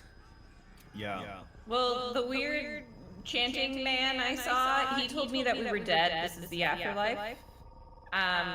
It doesn't seem like all it's cracked up to be. I don't remember zombies. Crack could be good. Yeah, it doesn't seem right. Chanting man? Yeah, I saw a guy in a room and he had a pentagram and he was, I think, sacrificing something. Hmm. He was kind of a dick. I don't know. Sounds very trustworthy. Well, he said it was the afterlife, and that was the only person I've seen so far. Okay, I was looking for you, and you fought a door and lost. It was a strong door. Sure, babe. Okay. So, do we go talk to this guy? Do we go like? I mean, there's four I don't know. of He us. was a dick. I wouldn't really like try to. I don't know. I think we should. I think we should do something more interesting if we can find something else to do. All right. Okay. I mean, I'm down for whatever, but I mean, if he's chanting and like doing creepy stuff, maybe he can turn us back to life. That would be nice. Although, I don't know how that would work. Is that going to be our goal? Come back to life? Well, I think we step one need to get out of here. Step two, not get murdered in the process. Okay. That's fair.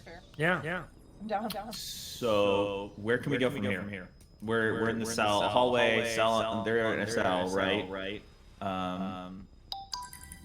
Oh, that's so nice. Pat Jaws just gifted a bunch of subs. Oh, thanks, Pat. That's very nice. Thanks, Pat.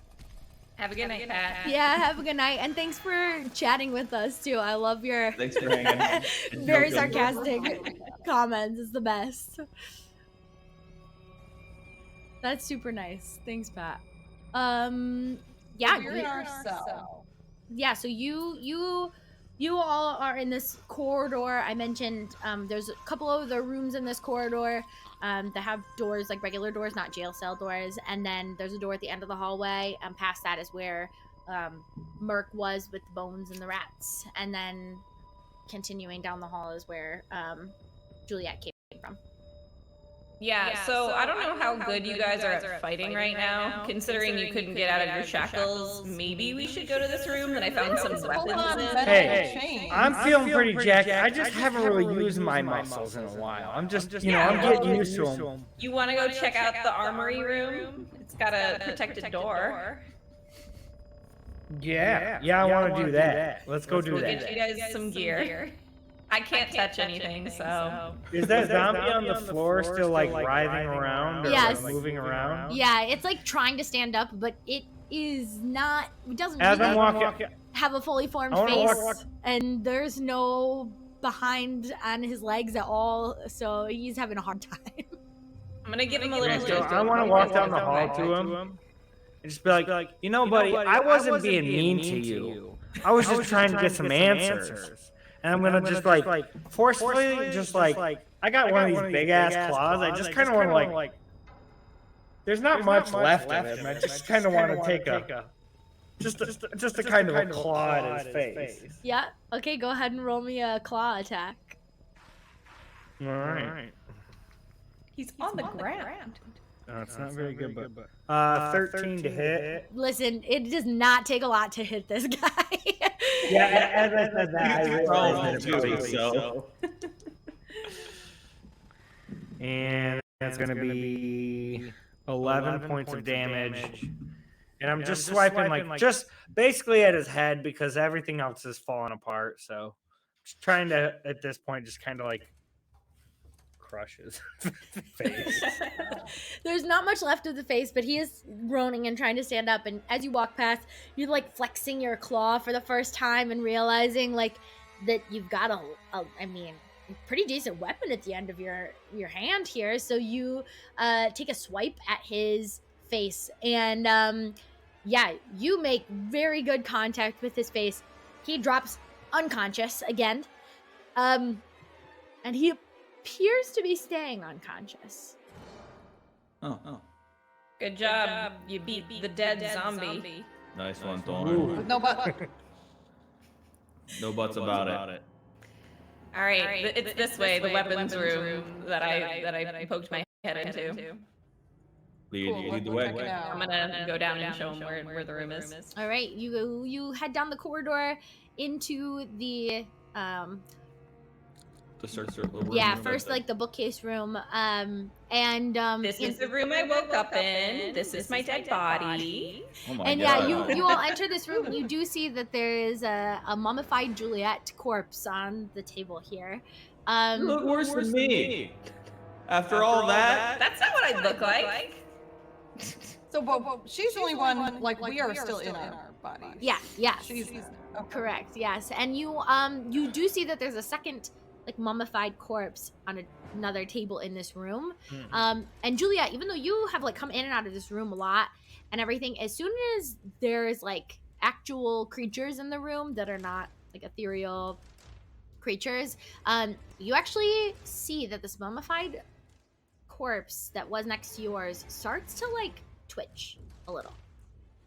Oh shit! It's alive. I don't think it's alive. It's very dead.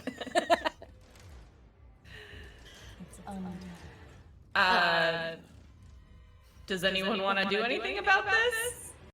Is it just twitching or? Right I'm now gonna it's watch just it. right now it's just twitching. Yeah. And she does point out the door to you all that has some like runes around it. Around the edge of the door. Let's just grab some weapons right now before the twitchy guy wakes. Yeah, that All sounds right. like a good idea. How do you go in this room? Can I I hit mean, it with withering touch? I would say at this point, I mean, we can just yeah. if unless she's leading with her ghostly peak or whatever, if she's telling me where I'd be going, I'm feeling pretty big right now. This is kind of a big body that I'm in, so I'm happy to kind of make my way into the Yeah, you go room. first. Okay, you get close to this door, and as you reach for the handle to try and open it, when you touch the handle, I need all of you guys to roll d20, please. Give it the good old Hulk smash. Nothing but Just tell me what you got for the d20s. Just the raw d20 result. Yep. 7. 8. 14. 9. All right. 9. Everybody but Juliet. Magic missiles come flying towards you. I told you the door was booby trapped, guys. And thankfully, who rolled the 7? Me. Okay, all right, Taryn. The magic missile flies towards you, Thorn. But since you're right there, you sort of see it and react pretty quickly, and you sort of move to the side. Mark, you see the magic missile come towards you, and it actually looks like it's about to hit you, but it goes through where your flesh was, and it just bypasses and doesn't do any damage to you. Oh, good handy. However, unfortunately for you, Taryn, it does make contact, and the magic missile does 5 force damage to you. And it burns. This is the first time that you've felt pain in an undead state, and it sort of feels like pain when you're alive. 2 good points. That's funny. Okay. You do see that there are, like I said, runes around the side. They seem to be like drawn on the door frame. Do I Can I recognize them? read? Did we read them? Yeah, can I read them? Go ahead and roll me some Arcana checks, please. It's probably gonna be a no. All right. What modifier does that use? Intelligence. If you have your actual character, though, you should be using Oh, your actual character sheet for that. yeah. Yes. I got a 11. 19 Arcana check. Nice. I went to college. It's no big deal. You He's a really smart zombie. you realize While they're investigating them, I just say, what are you guys looking at those pictures? Are those like clues for something? Yeah. Should I go look for other clues? Don't split the party. Just don't hit the door again. That's All right. Well, I'll just step over here. I'll check out this twitching guy. You read these runes, and Merc, you can sort of make out what they say, and it seems like they're saying, you see along them, knowledge is power. well, it's not useful. The writing here. It says my knowledge has told me that it says knowledge is power. And as which soon as you seems say pretty that, powerless. as soon as you say it out loud, the runes disappear. Oh. Password. Thorn. Should we try the No more door pictures. again? Wait. What? There's a That magic didn't trick. look Don't worry like, that about it. picture didn't look anything like knowledge is power. should try We'll to try and open the door. Yeah. And Sure. it opens, no problems. Oh. Noise. Yay. Weapons. You'd like to go in the door? All right, you go Yeah. in. You go inside, and inside this room, you find a like I mentioned to Juliet earlier, a bunch of wardrobes and chests with different things. It does include your weapons and equipment. So any weapons and equipment that you had carried on you before, you also now have access to. Who of all of you has the highest passive perception? Before or after? Before. 10. Oh, before. Oh. Wait, yours is 10. No. Dead. I probably do. John. I probably do have 16 passive perception. You're 50. Okay, I'm 15. All right. All right, Merc, you notice that in one of the wardrobes, there's actually this Green Ranger cloak, and you're sort of rifling through all the different things. And as you're sometimes want to do, you check the pockets of all of the things, and you notice that there is a secret pocket sewn into the lining, and you find a ring in the pocket of this Green Ranger cloak. The cloak is none of yours. It's just a cloak that's hanging here. And it's like a golden ring with 3 stones inlaid into it. 2 of the stones are very dull, but one of them glows. I'm gonna show it to the two of them. Just, look what I found. Look at the it's glowing. That's nice, but I've got enough rings already. I don't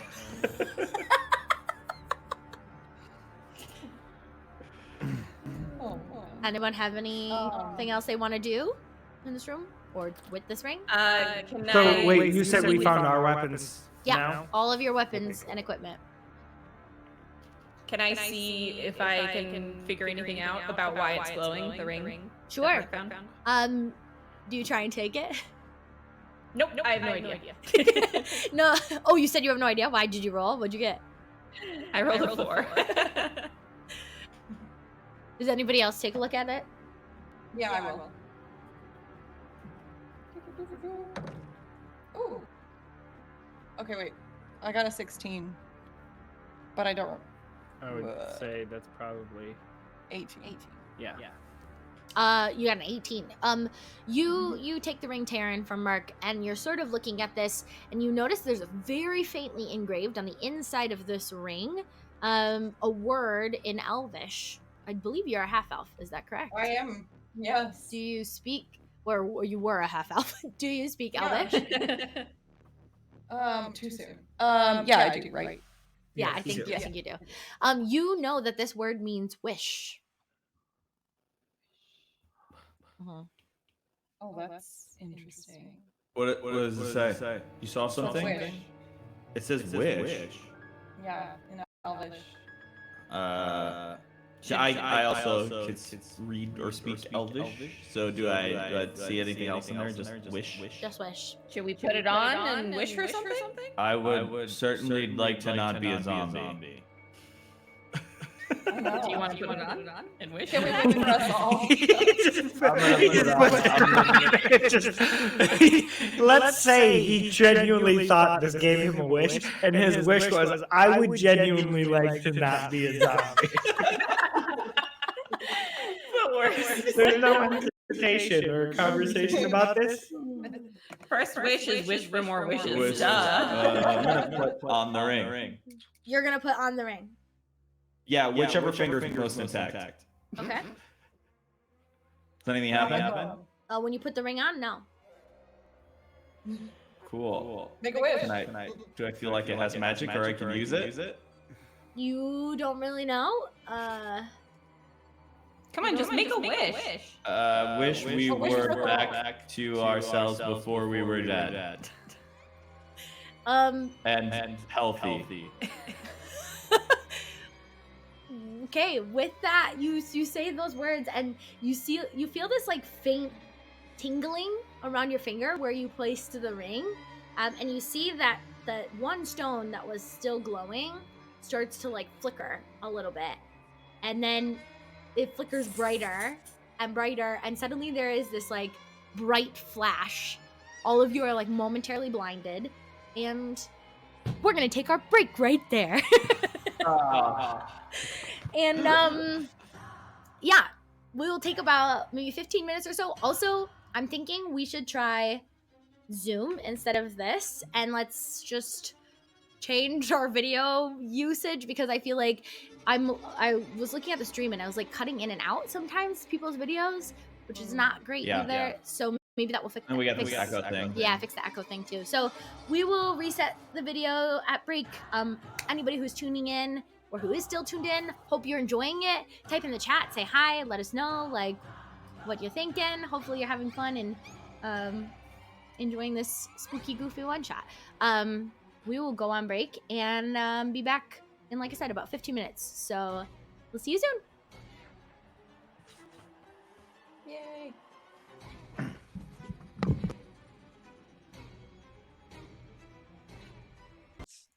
All right, I think we are back. Say we did. Video and audio. Yes. Yay. Success. We're back. Lower res, but good frame rate and audio. Keep it. Yeah, don't worry. I'm not changing anything. Oh, touch. jeez. Thank you, Xanthar. Yes, No, thank you. Listen, we still have 6 viewers, so I think most people stuck around. Thanks for those who did. Sorry about that delay. A 15-minute break turned into a 20-minute break because, you know, Twitch things. It'd be like Technical that issues. sometimes. Technical issues. But hey, we're here. And yeah. I'll do a quick little recap of what's happened. And also I just realized these photos that are, which side of me are they on? This side of me, that have been scrolling are like what the characters sort of look like. You probably guessed that, but in case you want a visual for what our players are looking like in their undead state. So we started by all of you sort of individually in your specific spaces coming to consciousness, realizing what type of creature that you were and maybe how that is impacting your new existence, and then eventually linking up with each other, dismissing of a little hallway patrolling zombie on the way. I don't know what he ever did to any of you guys. He never did anything mean, but you know, sure. He didn't do anything nice when I tried to ask him for a little help. That's true. You assume he understood what you were asking, but yes. Poor guy. Technically I'm a zombie true. and I understood what he was asking. Just saying. And you've made your way into this room that you're in right now, this sort of embalming room, if you will, where you attached to it is like a storage room, and you've collected your equipment and items and weapons from your previously alive versions of you, and you Merc actually discovered this hidden ring in the pocket of the cloak, which was deciphered by Taryn to say wish on the inside of it, and Merc put it on his finger and said some things about wishing that all of them were, I believe, alive and healthy. Healthy were the words that he used. I said back to the way we were before we were dead. Uh-huh. And healthy. and healthy. And healthy. not But not right out of before. the afterlife. No. And so you, like I mentioned, you all see this glowing, flickering light from the one gem on the ring start to just pulse and get bigger until it's like a blinding, flashing light. And all of you are momentarily blinded for a second. And after your vision starts to clear again, you notice everybody looks similar to how they did before, but You still look like shit. they are starting to like shift. So, for example, Mark, you had this forearm that was just a bone, right? But you look down and you notice that like parts of your flesh is like growing, like it's starting to like reform. Yeah, Taryn, your thumb, which is just like a nub right now, there's nothing there, is starting to like. Yeah, the thumb in in Thorn's Tiny little pocket. baby thumb is gonna sprout. It's just you And actually now start Thorn just has an extra thumb in his pocket. Thorn, You never know when you're Bonus thumb. No, actually, what happens, Taryn, is you notice like there's like veins and things like starting to come out, and Thorn, you actually feel your pocket move.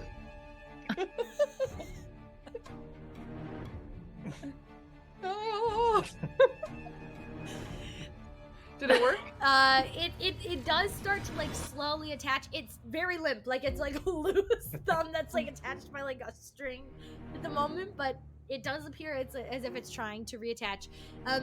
Thorn, I think they you say like keep it elevated. And Thorn, you notice that your hands, pretty these useless. massive claws that you have, they start to shrink a little. Oh no, those are helpful though. And your What about the fingers- teeth? Your teeth are also starting to shrink a little bit. They're still massive fangs at the moment, but you can Does he sort of feel- stink as much as he did before? You can feel them dulling. The stench is still pretty overwhelming at the moment. I mean, this Some of it- general area. Some of it smell might not pretty be terrible. because he's Everything dead smells too, down you know. here. Like, So am I becoming a little less Yeah. intangible, or yes, yeah, Juliet, you are becoming a little more opaque as as you start to touch things where before you could just like immediately pass through. You notice there's some like resistance. You still can for the time being, but like you're starting to like flicker more and more into the material plane and less in the ethereal plane. I'm gonna use my newfound resistance to be able to give Merc a smack and be like, "You asshole! I didn't consent to this." She What? really likes. You wanted to be a ghost? Yeah, I'm a badass as a ghost. Sorry. Ask next time. That next time? Maybe we get more wishes with the wish ring. You at that comment, you actually look at the ring that is on your finger, Merc, and it is completely dull. Like there is no. It's not bejeweled.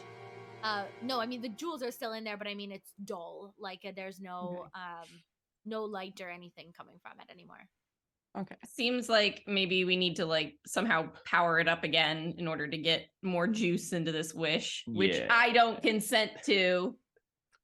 I will mention also that you remember there was this twitching mummified corpse, right?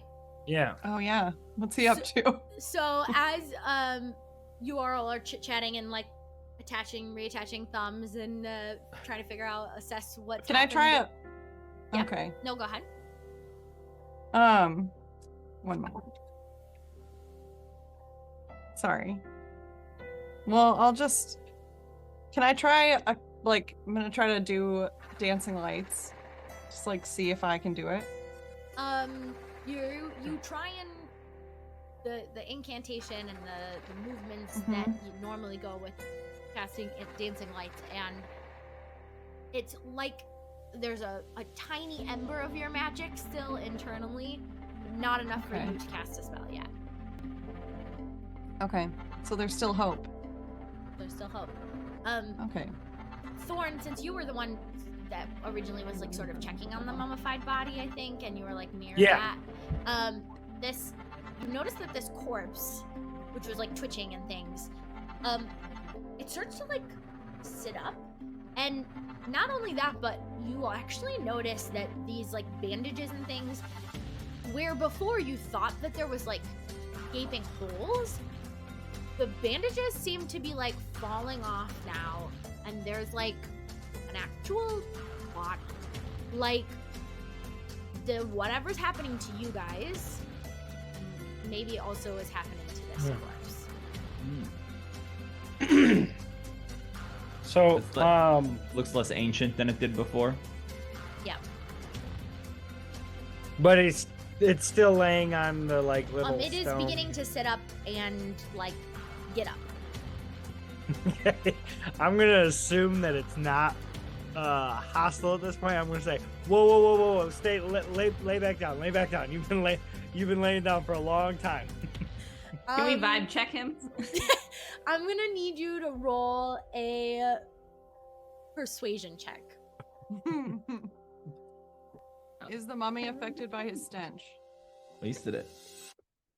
What's the modifier for? Persuasion. Charisma. Oh, charisma. Is charisma one that we take You from? still have that, right? Good question. What's your charisma modifier for Thorn? It's 2. I add 2. And for your ghastly form? It would be -1. -1. -1. Add 1. Okay. Seems fair. Yep. What's your roll? He's So that not would be a 12. Looking as charismatic as A normal. 12. A 12. Yeah. Okay.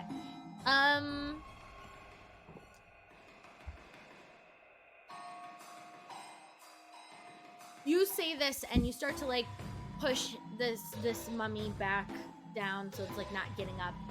And there's no eyes, they're covered, they're bandaged completely, but it seems to like appear dazed a little bit and like maybe it doesn't understand you fully or understand what you were asking, but it seems more self-aware or like more aware than it was before. So I get it laying down. I'm like, good. Just stay here, rest up a little bit. I'll be right back. And I just kind of like back away until I'm like close enough to them. Like, this guy's been gone for a long time. Should we just like go? I don't really know what's going on here, but Or should we try to talk to him? well, when I was like standing over this mummy, would I would I have observed anything like just like, does it look like just a regular like mummy, like, or can I see glimpses of the kind of the person in there? Like, roll a perception check. that's bad. That's gonna be a 10. That's not that bad. It's pretty far gone. I will say that because it's starting to sort of reform, you can see it does seem to be like, I mean, it's clearly humanoid, right? And it does seem to have some bits that are coming back underneath the bandaging as like flesh. But aside from that, you can't tell like what kind of creature or humanoid thing it was before then. Okay. Is the pedestal that it's on like? Does it look important? It's Or just is like it a just- stone table, basically. Like imagine like a operating table, but not operating. And there was another one where her body is. right. I don't know. Should we just like To me, go? What are you guys doing? it doesn't. I don't know. It doesn't really seem like he's got a whole lot going for him. So, Do you think that he might know where? Like, and I lean into the room and say, no offense, my man. No offense. I think we're still in the room. Oh, I thought it was like a separate room where we got our stuff. Oh. Yeah. You're in the room right now. Like you got your stuff and you came back into the mummy room. Okay. Okay, I mean, can we try talking to him? Yeah. Let's talk to him. All right, you want to try chatting with the mummy more? Yeah. Yeah, I said I'll be right back, and we all just walk up. The four of us. It's like, We're hey. Hey, how you doing? All right, so you approach it. You all say like, "Hey, how you doing?" It just seems to still like look around. There's no Is like his real mouth- noises coming out of it. Is the mouth covered up? Well, maybe we'll come back to this and Possessing him. All right. I gotta get this right, okay? as a partial ghost. I gotta get this right, okay? What's your intention with possessing him? I just want to see. I don't know. Just to say that she can. Let's see. All right. I have to succeed on a, what is it? A DC 13 charisma. Yeah. He does have advantage here because you are starting to become less ghostly. It's all your fault. I rolled a 1 and a 6. You'll thank me later. So, Juliet, you're like very resistant to this change of becoming human again. No thanks to your partner. And so you try and like tune back into the ethereal plane, and your vision starts to get back to that like black and white, like very like otherworldly view that you had, and you can see within this mummy its like essence, sort of similar to how when you tried to possess some of the other like the person upstairs and things like that. And so you this time, like, lots of passion behind you wanting to possess somebody. You're like, I gotta do this before I become a ghost. I become not a ghost. Before stupid Merc undoes this. And you fly over to the table and you sort of merge with this mummy's essence, and you successfully possess the mummy corpse. Yay! I did it. Everybody else around you, you guys see this. Well, you see the like ghostly visage of Juliet just like pass through the corpse and then disappear, and suddenly you see the corpse like moving with like actual life. So, can I tell anything now that I've possessed him, or is this just? No. I'm just moving him now. He's my puppet. Yeah, he's your puppet. All right, we're bringing him along for the adventure. Come on, buddy. You just want to have a body, right? Yeah, I got a body now. See, I didn't. Then why are you so upset? I didn't need your So stupid in this body. I made situation- my own. It was gonna be And- your stupid body. Yeah, but I can make. I don't age as a ghost, okay? Being a ghost is awesome. So do you like feel that body move? Yeah, I'm moving him. He's my little mummy puppet. Muppet. Okay. A muppet, if you will. Wow. So All right, well, you do feel, Julia, also this mummy consciousness as it's like coming to life, resisting this, like because he's very aware that he's being possessed, and so he's like, what is happening? Like you can feel that conscious like awareness and confusion coming to light. sorry, bud, you weren't waking up fast enough. We're gonna take you for a ride. And I'm gonna turn to my compatriots, because I don't know if any of them I would call friend at this point. Wow. And I'm gonna say, hey, why don't we go check out that guy that was like sacrificing that other guy? Yeah, you should probably take the bandages off your eyes so you can see. Okay, I'll do that. What happens when I try to remove the bandages? You can sort of like peel them back, and you all see these just like red glowing eyes, where the mummy's eyes maybe would have been. It's feeling rather haunted up in here. Spooky. All right. We're gonna bring this guy. We can leave him somewhere for bait if we need him or whatever. All right. Okay. Go. I just All All right, lead the way. Yeah. All right, I'm taking him back down the right door. Yes, the right side door. Just All the right. correct door. You head down the door and you open it, and inside here you find some of those coffins that I mentioned that are just like dirt covered coffins. They're empty inside, but looks like they at one point potentially had bodies in them, maybe yours. And then there's a 10-foot staircase to the right hand side. I'm gonna say, hey, that guy was up those stairs. Okay. He wasn't super friendly though, so prepare to fight him. Maybe we'll see. Okay. all right now. All right, who's leading the way? What's your order of operations here? I push Thorn first. Yeah, I was I gonna don't say know if he big guy resists. first. Yeah, That's I just kind how of it goes. Them's the rules. All right. I just kind of. I can be next. I'm so our chairs are not friends.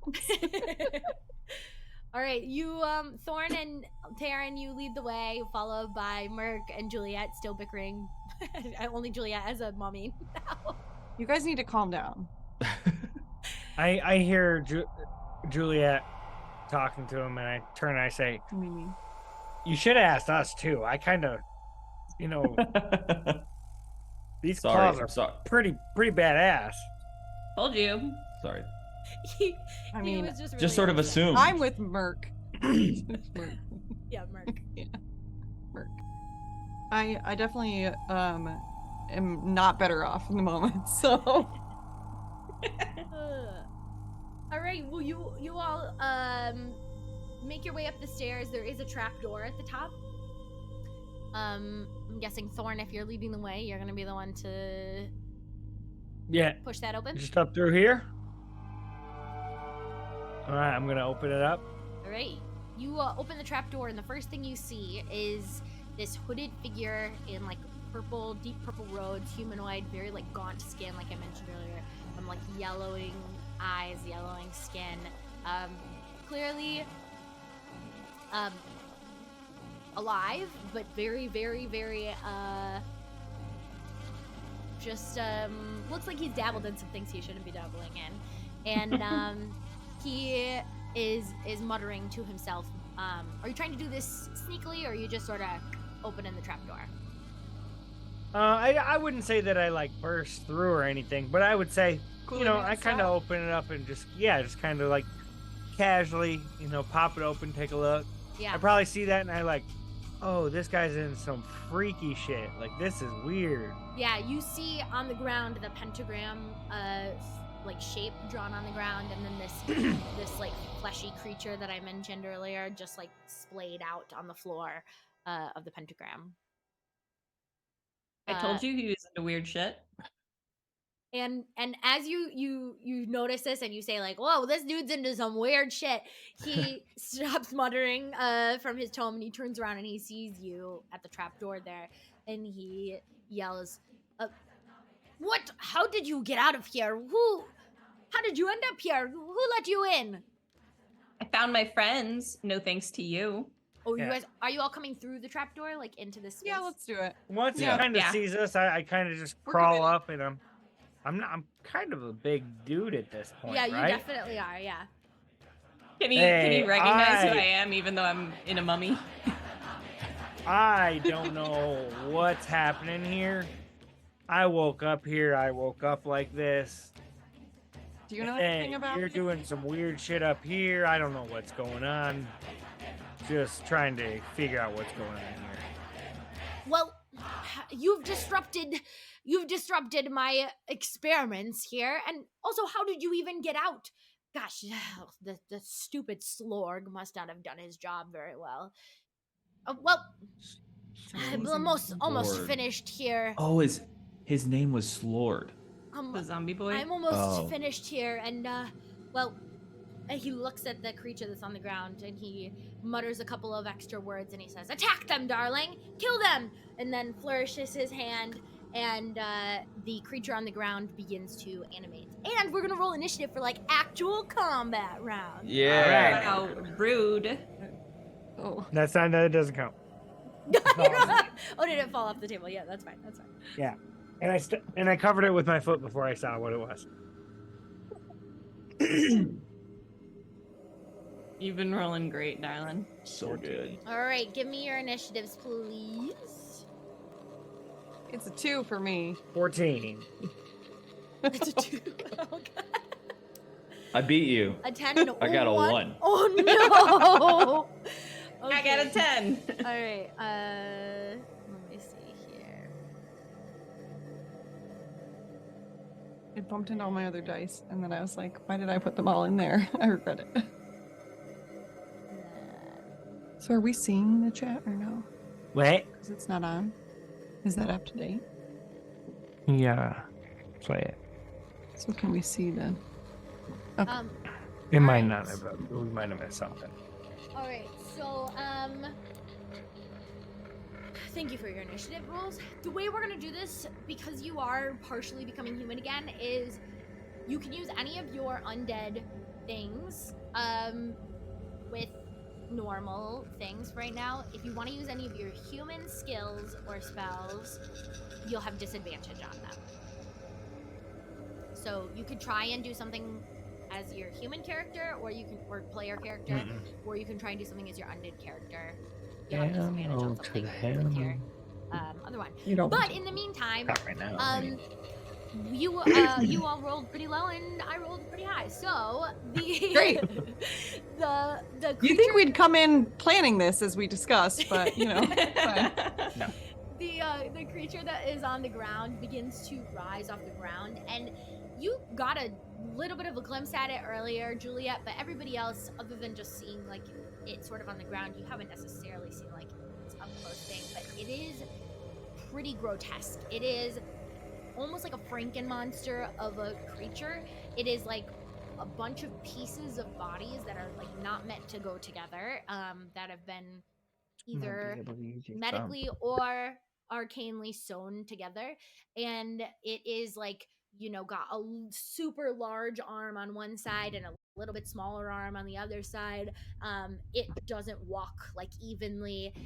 It just kind of groans. There's no real like any amount of like intelligent life looking in its eyes at all. It just looks like this like fleshy hulking thing coming at you. But it does look decently like strong or powerful. Yeah, it's like a lot of, I mean, it's like imagine taking like the largest pieces of different creatures and like humanoid creatures and like kind of slapping them all together and giving it some sort of life force. So yes, it is pretty large, pretty bulky. It, in fact, even with your like gassed height right now, Thorn, it is a little bit taller than you. So it is like pretty big. And it starts to lope over to where you are. And Thorn, since you were the first one through the door, I'm gonna guess you're sort of the closest towards where it is as well. So it is going to try and take one of its hands, again, sort of a sewn together hand, not part of the original arm, that is its forearm, and it is gonna try and slap you in the face with its hands. Not the phase. What is your armor class? And your AC will be from your undead character. 13. 13. Okay. Yes. They both hit. And Fuck. each of those attacks, let me roll the damage here.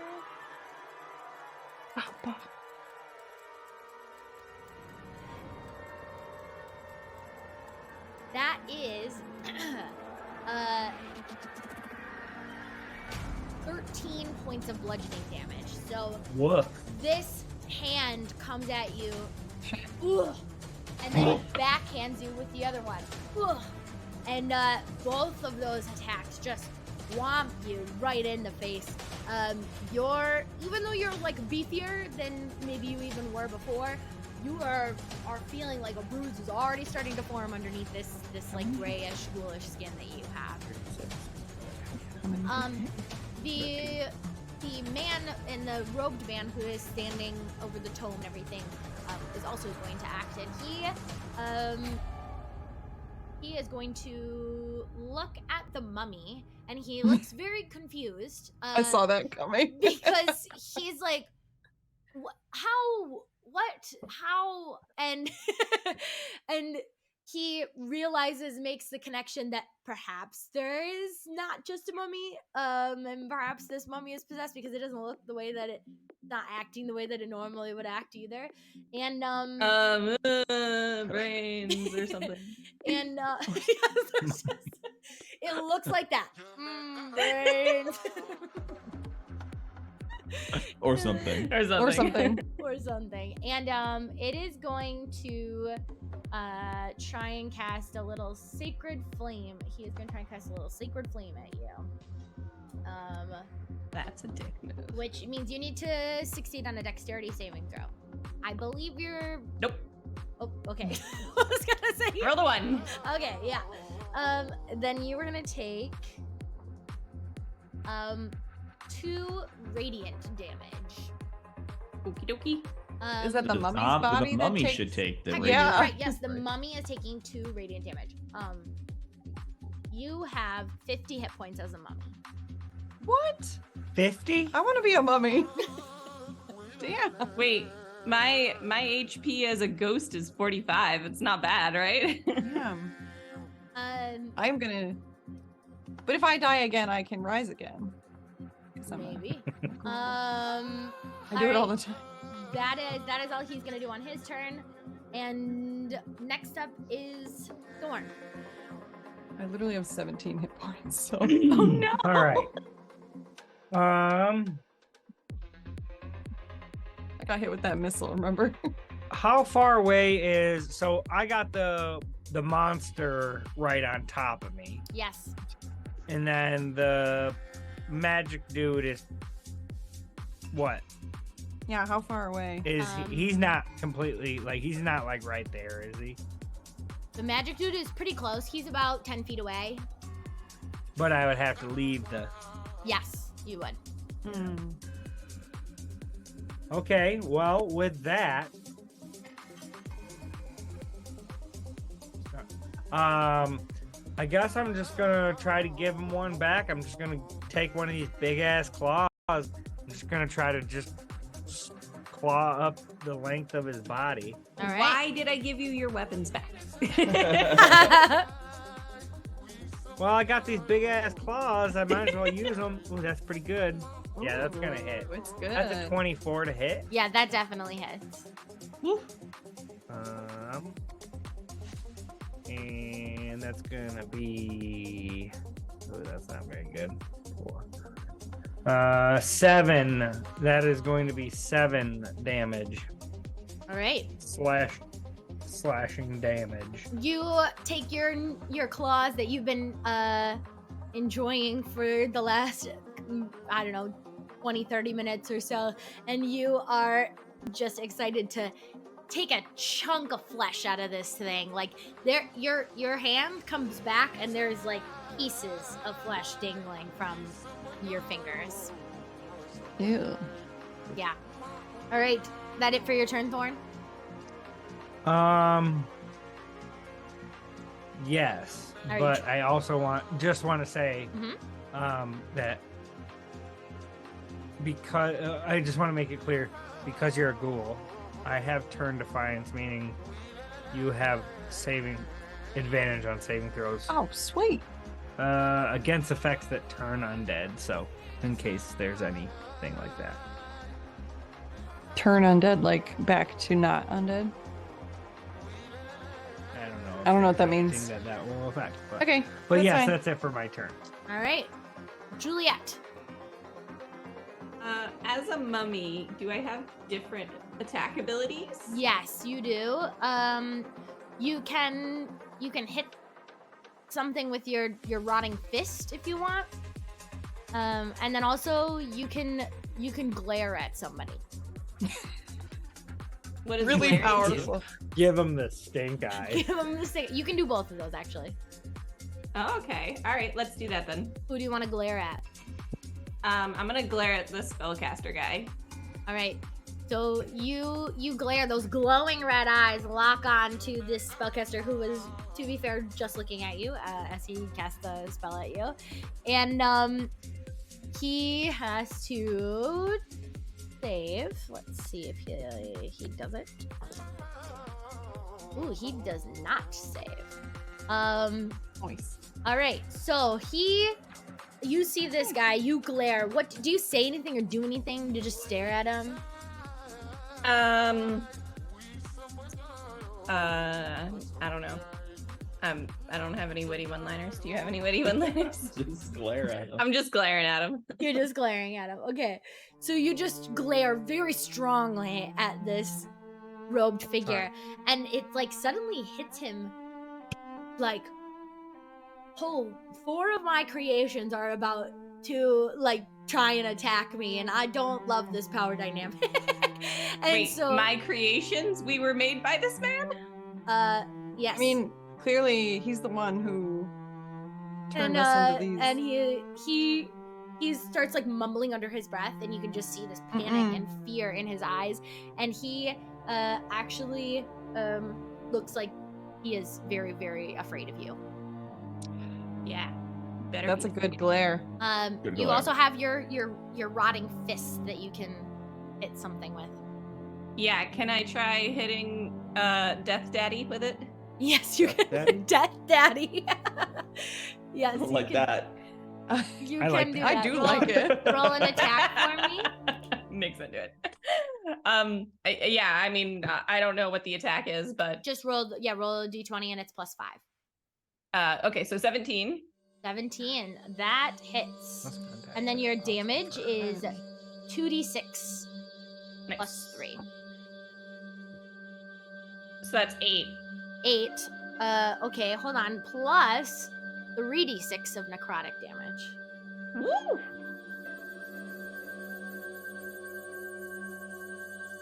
Well, All right. Just to be sure. That was a lot.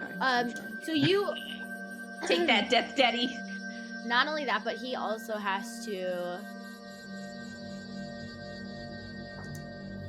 Oh my god, I'm That's the rolling necromancer, so right? The Death horribly. Daddy? No, this is. Oh wait, Death Daddy is the necromancer. Yeah. Oh, I thought it was the fleshy thing. He's the daddy of. I see, He's Death the guy that Daddy. turned us Yeah. into the death Okay. thingies. Okay. Hold on. We are dead. He is daddy. We are Death. He is Daddy. Oh, okay. So you are going up to him to hit him with Yeah. your fists. Yeah. Yeah, he does not like that. He is. Well, he he starts- Got, he he starts- got glared at. So He starts literally shaking in his boots. Okay. And you go up to him and you're this newfound body that you're in, your like bandaged, rotted fist makes contact with him. And not only do you hit him, which like clearly makes him like recoils from it because he is both afraid of it and also trying to avoid your attack, but you make contact with him and it makes his bones just crunch and he screams out in pain and fear, maybe a little bit of both. And as this is new to you because you've never been a mummy, as your fist makes contact with his skin, you see that necrotic damage start to go out from where your fist hit him, similar to actually what you did when you were a ghost. And he starts like rotting, like his skin is actually rotting. sweet. And you think being a ghost is not a good thing? Not a good thing. Let's not kill him, just in case he can turn us back if we scare him enough. No promises. Taryn, you are up next.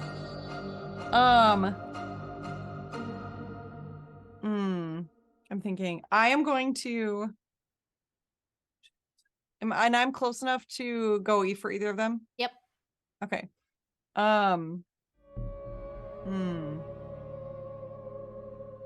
Okay, I'm gonna do claw. I'm gonna like rush up to the big guy and claw at him All right. with my The- ghoul claws. Yeah. And you have, I think, advantage, right? What is your special thing? Wait. Oh no, my special thing is. I don't think I have a just special thing. saving throws. Oh, saving throws. Got it. If target Being is turned. creature other than an elf or undead, it must succeed. But it is undead, right? Yes. Okay. Is the necromancer undead? Wait. Oh, you're hitting this fleshy thing? Yeah. It is not. Did you hit it though? No, I don't know. Here. Probably not. 13. That hits. Okay. Yeah. All right, and then what's your Um, damage? I'm out of practice. 2d4. Yeah, I saw that already. I got him ready. Just because you lost to a door doesn't mean you have to minimize others' successes. 8. Eight damage? Big 8. door. It's a thick door. It's at least a foot thick. This wooden All right, door. you reach out with your ghoulish claws here, and Get you, off my man. Yeah, you manage to That's my man. you sort of catch one of the seams of the fleshy bits, and your hand All right. goes in and like punches through the seam a little bit. Gross. And yeah, and he starts bleeding this like weird looking blood out of there. He is Lamb. not undead. Now I got bad blood. He's not Oh, undead. so. Thanks, Nick. So, he sorry, might I'm looking be at my. paralyzed then, right? Yeah, so what do So I do? then he has to succeed DC 10 Constitution saving throw or be paralyzed for 1 minute. Okay, he does succeed. Okay. So Wait, is he it- you see him just shake off a little bit of that, like Oh, he's not. He shook it off. the ghoulish stuff that of yours. That shake it off. Wait, this guy's Shake it not off. undead? No. Holy shit. Okay, well, next turn. You got It's some something that tricks- should have happened this turn. Oh, but okay, some okay. tricks up your Didn't know. sleeve. Merc is next. I'm gonna try and do a human thing Okay. because being a zombie sucks. So I'm gonna try and cast silence on Death Daddy Okay. in that area, Okay. Which is the necromancer. which Yes. is the necromancer. Yes. Yes. Death Daddy. I It's think okay. Now, Now I we know. know who Death Daddy Now I know is. who Death Daddy is, so we're good. Yeah. So that's what I'm gonna try and do. Okay. Typically you don't have to try to cast silence, you just do it. Right. What is the outcome? Do I? Is it like a? Yeah, so it's visual somatic, one action, 20-foot radius sphere for the duration, no sound, no creature or object entirely in the sphere is immune. Yeah, no sound can be created or passed through a 20-foot radius sphere centered on a point you choose within range. Any creature or object entirely within the sphere is immune to thunder damage, and any creatures are deafened while entirely inside of it. Casting a spell that includes a verbal component is impossible there. I Got think it. you just ruined Thorn's plan, but okay. Okay, so you just normally cast that and it just happens, right? Yeah. Then I You am want me to, gonna like, have roll? you roll a d20, and if it is a 10 or higher, then it succeeds. If it is below a 10, you fail. Cool. We love that. Considering how well I've been rolling. It is a 6. Oh no! You try and mutter the verbal components to the spell, but your zombie tongue mouth bits that are even still there are get in the way, and you mess up the incantation. All right. Cool. It's okay. Doors are hard. Spells are hard. You know, I still, for some reason, can tolerate you. I am. Hey, just keep practicing, Mark. You'll get it. Yeah. next time. I'll get him next time. Okay, that is all I'm doing. All right. With that, we are back to the top of the round here. This giant fleshy creature in front of you, Thorn, is going to look at you, and he is not loving you. So he is going to try and hit you again. Real quick. Yep. At the start of his turn, he needs to succeed on a DC 10 Constitution saving throw. Okay. Oh, you're making us stink. Oh, he succeeds. He Dang. succeeds. Yep. He He's been doesn't smelling smell. stuff for a yeah, while. His glands that smell don't work yet, if at all. Yeah. You're a But nasty boy. but he is going to try and hit you with those massive hands of his again. What's your He only AC? has to land a few more of these haymakers until I'm What's your AC? 13. 13. All right. He manages to hit with one of them. And that is. Come on. Ooh, I rolled a little bit better this time. I'm so sorry. That is 15 points of bludgeoning damage. Bah! Good thing that didn't go towards Taryn. And You might have Hit points blown up. left. You gotta get out of here. he just takes his fist and he just uppercuts you right into your gassed head. And you know those teeth that you have? They like chomp down, and like your own mouth is like biting itself, and your head is like rolling backwards. You have like mild concussion from this hit. He's had a few of those before. Oh my god. Snap out of it. He is finished with his turn. He's a pretty one trick pony. And it is our our what is his name? Death Daddy. Death Daddy. Death It is. Daddy. It is Death Daddy's term, and he is. Hold on. He is pretty still afraid of this mummy. As he should be. And he is. What is he gonna do? He is going to. He's going to try and cast Shield. Or not try and cast, but he's going to cast Shield. Which I think he still has to roll at disadvantage because he's afraid of you. I'm just putting it in here. Yes. Okay. So he is going to. Well, he doesn't actually need to have disadvantage. So actually, maybe he doesn't need to. There's like it's like silence. There is no attack or anything like that. Well, actually, I think he's good. Ability checks and attack rolls. Yeah. All right. He casts shield, and you see him like brace himself, and he like is closing his eyes to like not look at you, Juliet, because you're so close to him with your like creepy yellowed eyes and your like rotting flesh, and like part of his skin where you hit him on his shoulder is turning black, and he just like clenches himself together, opens his spell book, and just starts muttering an incantation, and he's casting shield on himself. That's right. You better be scared. That can is get oh, that is also only a reaction. I don't know how to do this very well, do I? Mhm. Whatever, that's his turn. Next up is Thorn, followed by Juliet. All right, well, at this point, I've been kind of beat to almost a pulp, so I just have to kind of keep going at this guy. And I'm just going to lash with the claws again. That's an 11. That hits. Woo! He's It's a big, Perfect. fleshy dude. It's not that hard to hit Good him. Fleshy dude. Big target. All right, so that's Even going Merle to could be hit him, 7. Maybe. That's going to be 10 points of slashing damage. 10 points of slashing And- damage. Okay. And then he needs to save on a DC 10 Constitution saving throw. Okay.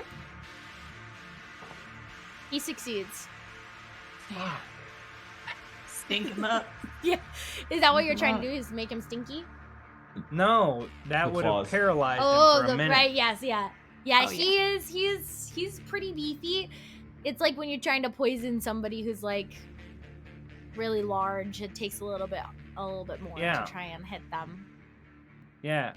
I guess the last thing I Else- want to do is just be like, guys, he's fucking me up. And then that's my turn. I have to wait to talk on my turn, right? No, you can talk now. Oh. No, I mean, I want to shout to the beefy guy, like, he doesn't own you. Like, you don't have to listen to him.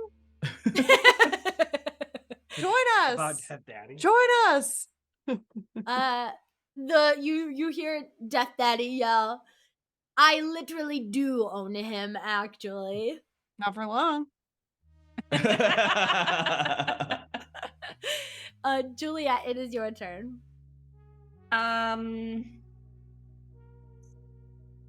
So, question. Yes. If I want to try to possess Mr. Blob Friend, Okay. can I Blob. do the big fleshy Oh, thing? yeah. Amazing. If I leave this mummy, do I get the sense that he's going to be upset about the whole possession thing? Yeah, you do. Okay. All right. Never mind. I'm gonna stay in the mummy. Okay. I'm gonna glare. I'm gonna glare at the guy that I can glare at, not Death Daddy, because he's got his eyes closed. So I'll glare at the abomination thing. To be fair, Death Daddy is also already scared of you.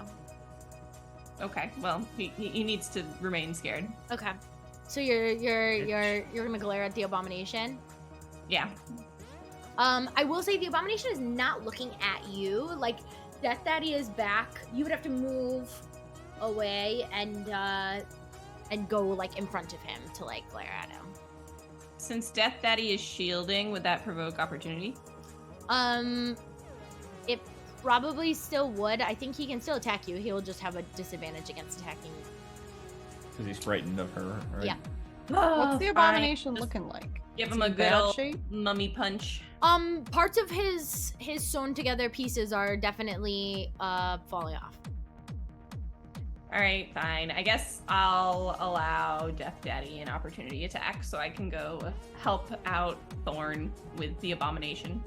All right. So you are going to go glare at the fleshy, hulking creature. Yeah.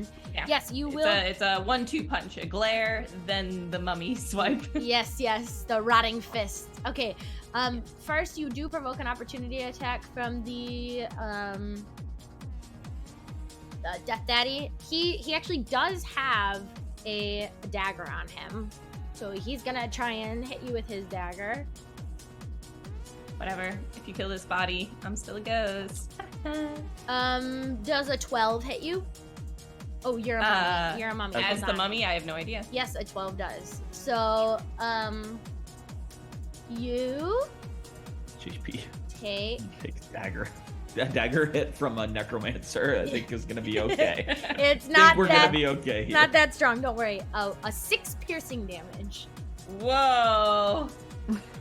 He'd be stabs almost you. dead. Oh wait, I was supposed to have disadvantage on that. Hold on. Oh nope, doesn't hit. You're fine. Woo! Oh, good. We're he still he up at reaches out. 48 He's then. keeping his eyes closed and he's going. And he's trying to stab you with his eyes closed, and it's not working so well. Yeah. Hey, you cast Get away, shield, get away. you know, that's what you get. All right, and All then right, you so- are gonna go glare at the mummy or at the the fleshy- abomination, yeah. the fleshy guy. What do I have to do? Wisdom saving throw? Is that right? I don't know. I get the you feeling have he's mummy not very sheet. wise. Mummy. Dreadful glare. Yes, wisdom. Yeah. Technically true. Do you want to potentially send me the mummy sheet? Yeah, you can actually just Google mummy 5e. Okay. Yeah, we have it. We can send it. He failed. Aha! So See? he is also frightened of you. Everybody in this room scared of me. Everybody is scared of you. You're a mummy with glowing eyes who is possessed by a ghost. Like, that is, not anybody. I don't think anybody would not be scared of that. No, but I'm sure. All right, and then I'm gonna give him the old rotting fist. Give him the old please. rotting fist. All right, go ahead and roll a attack. 16. That hits, and your damage is 2d6 bludgeoning. 2d6 plus 3. 11. And then 3d6 necrotic. 13. Woof. All right. You And then is it a creature that needs No. to succeed? well, actually, hold on. Let me check. I don't think it is. No, It could be cursed with mummy rot if it doesn't succeed at the saving it is throw. not. It's not a creature. Darn. So yeah, you walk over, shuffle over to this creature and glare at it, and it doesn't have a lot of intelligence, but it can tell you're pretty scary looking, and so it clearly is shaken a little bit by that, and yeah, you punch it with your rotting fist, and it's bleeding out. Like, there is a lot of fleshy bits that are just no longer really attached fully anymore, but it's still just All right. doing what Flesh it's is doing. flying everywhere. Flesh flying everywhere. All right, Taryn.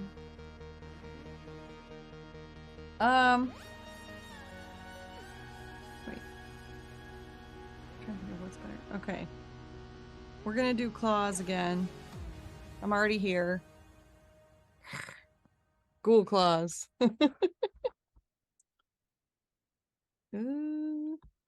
11? That hits. 11 does hit. All right. 8 again. 8. And actually, he has to do the same Constitution saving throw. a Oh, DC right. 10. Yes. What's the save? DC what? It's just 10. 10. He saved. Dang it. I feel like his Constitution might be. Yeah. He's a very, very beefy guy, yeah. Anything else you want to do on your turn, Boy. Taryn? Oh fuck. My Guys. familiars here. I just want to look over at the necromancer. Like, what's he doing? I don't want him to escape. Essentially, like, is Right he- now he is cowering in the corner, Cool. with his spell book and hiding his eyes from the mummy. and he's not anywhere near an exit. The exit is sort of like a triangle. So you guys are in one area, he's over here, the exit is on the other side. So Okay. Is the And only the- exit the trapdoor we came in through? no, there's a door to the outside. Oh, okay. So like essentially want to make sure, yeah. Is the abomination looking pretty? Yeah, very, very, Yeah. very bad. Okay. All right. I'm gonna can I do like a what is it, like a delayed action, or Yeah, no, because it's A I ready. already did You my can do a action. readied action. Yeah, but does that work if I already took an action? Oh yeah, you already know what I mean? attacked. Yeah, yeah. Yeah. Oh Yes. no. Like, you so I can't? No. Right. Okay. That's fine. Yep. I'm just gonna be watching him. All right. Got your eye Watching on him. Yeah. All right. Merc, what you doing? Yeah, given the results I've been having with the human stuff, we're reverting to the zombie stuff again.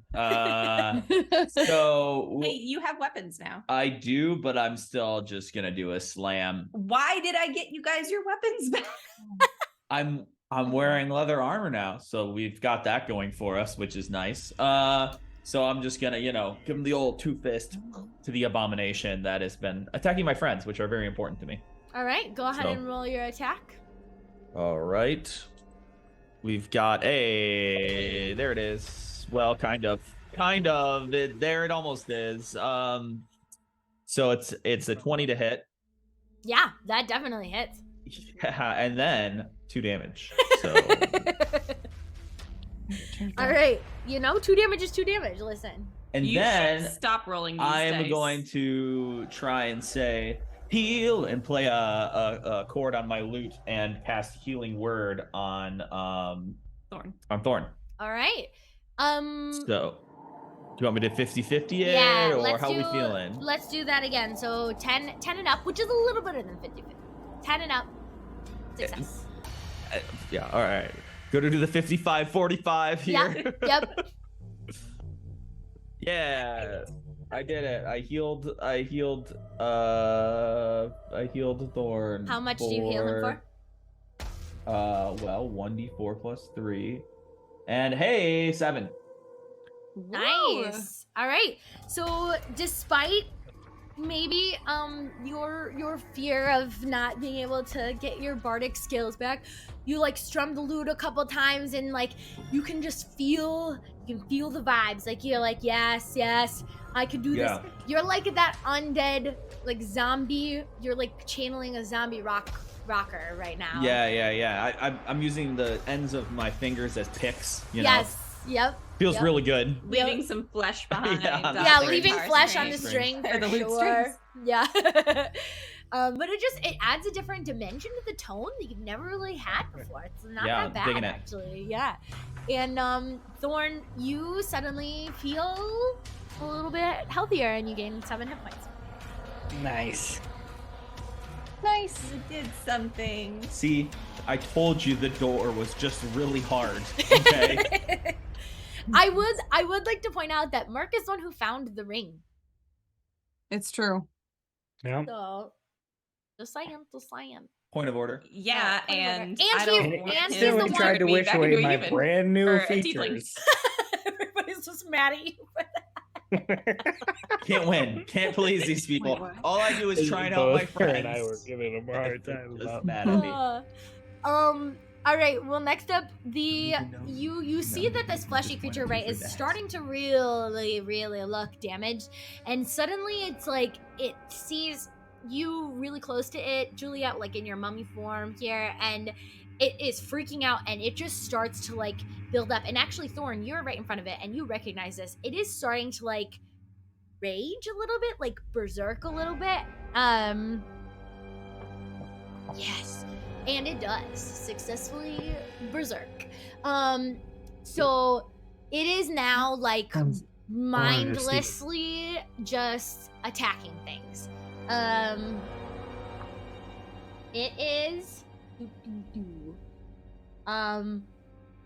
yeah, it is swinging at you again, Thorn, because you are just right in front of it here. Awesome. Love this. It does have disadvantage now because it is keeping one eye on the mummy, so it's a little bit afraid. Well, that is a miss. I think 10 is a miss for you, right? Yep. Yeah. Yep. Is 11 a miss? I think that. Well, He's hold on. Yeah, you're. Yeah, a he's 13. 13. Yeah, I'm a 13. Look at that. See? It's trying to swing at you and it's super angry, but because this mummy is so scary next to it, it just like can't focus and concentrate, and it keeps looking back and forth to the glowing, glaring red eyes. And then the Death Daddy is going to. I like that it's official name Yeah, it's now. official Death now. Daddy. He does have an actual name too. Well, we don't know it. He didn't introduce himself. He did Okay, not. he was That's- very impolite. That's true. Rude. He did not. And He is. What's this being frightened to do? He is going gives him to disadvantage. cast. I think he's gonna cast Misty Step here.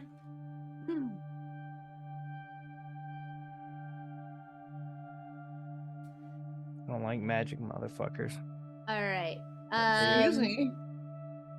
Yeah, and he does not need to do what? any rolls for that. So he suddenly you see he's got the spell book held out up between him and the mummy, and he looks at it and he flips to another page and he just starts muttering an incantation. That's my incantation. Excellent. Really good. Really quality. I know. Pajama, what? Supercalifragilisticexpialidocious. And yes, and he glances out the window and you see this like silvery mist surround him, and suddenly he is gone. Called it. Hey, you were supposed to watch him, Taryn.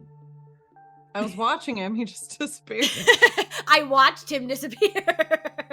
But the big monstrosity's still here, right? Yeah, he is. Yes. Thorn, you are first. All right. So in my first attempt to really embrace my old human self, or I mean alive self, I've gotten beaten up pretty bad, and so I'm gonna just try to really give into the anger that I feel, Yeah. and because he just tried to, and he didn't do a very good job at doing it, so I'm gonna get mad and I'm gonna rage. Uh-huh. And I'm gonna use my battle axe that I have, Okay. and I'm just gonna haul off at him. I don't know what my battle axe is. I'm gonna have you do the same thing I did for Merc. I need you to roll Okay. 55-45 d20 to see if your rage takes hold. Okay. 10 and up, you are fiercely angry. Hey, I rolled an 11. Yeah. All right. Ah. You guys see this gassed form of Thorn, and he already looks kind of scary and angry, and he just looks like extra angry now. So that would be my modifier for my battle axe. Yeah, That's a strength weapon, correct. right? Yeah. So it'd be strength. Would it be plus like 2 for proficiency? Is that how that? Yeah, is I think at figured, or level is it 3, just at level 3 you're just 2 for proficiency, I believe. Yes. yeah, so plus 5 total. Yep. Okay. You do have disadvantage on this attack, I think. Oh. It is not your normal hands you're trying to hold. Well, that is okay, because even disadvantage is going to be 21 to hit. nice. That hits. What kind of And damage that do you is do to going to this be- plushie? Plus 5. Oops, nope, I haven't. It's gone. Oh, that's too bad. Wow. That's gonna just be 6 damage. I would have been better off with the claws. Well, wait, no. I get +2. It's gonna be 8 because I get +2 from raging. Okay, so you have 8. You said, right? Yep.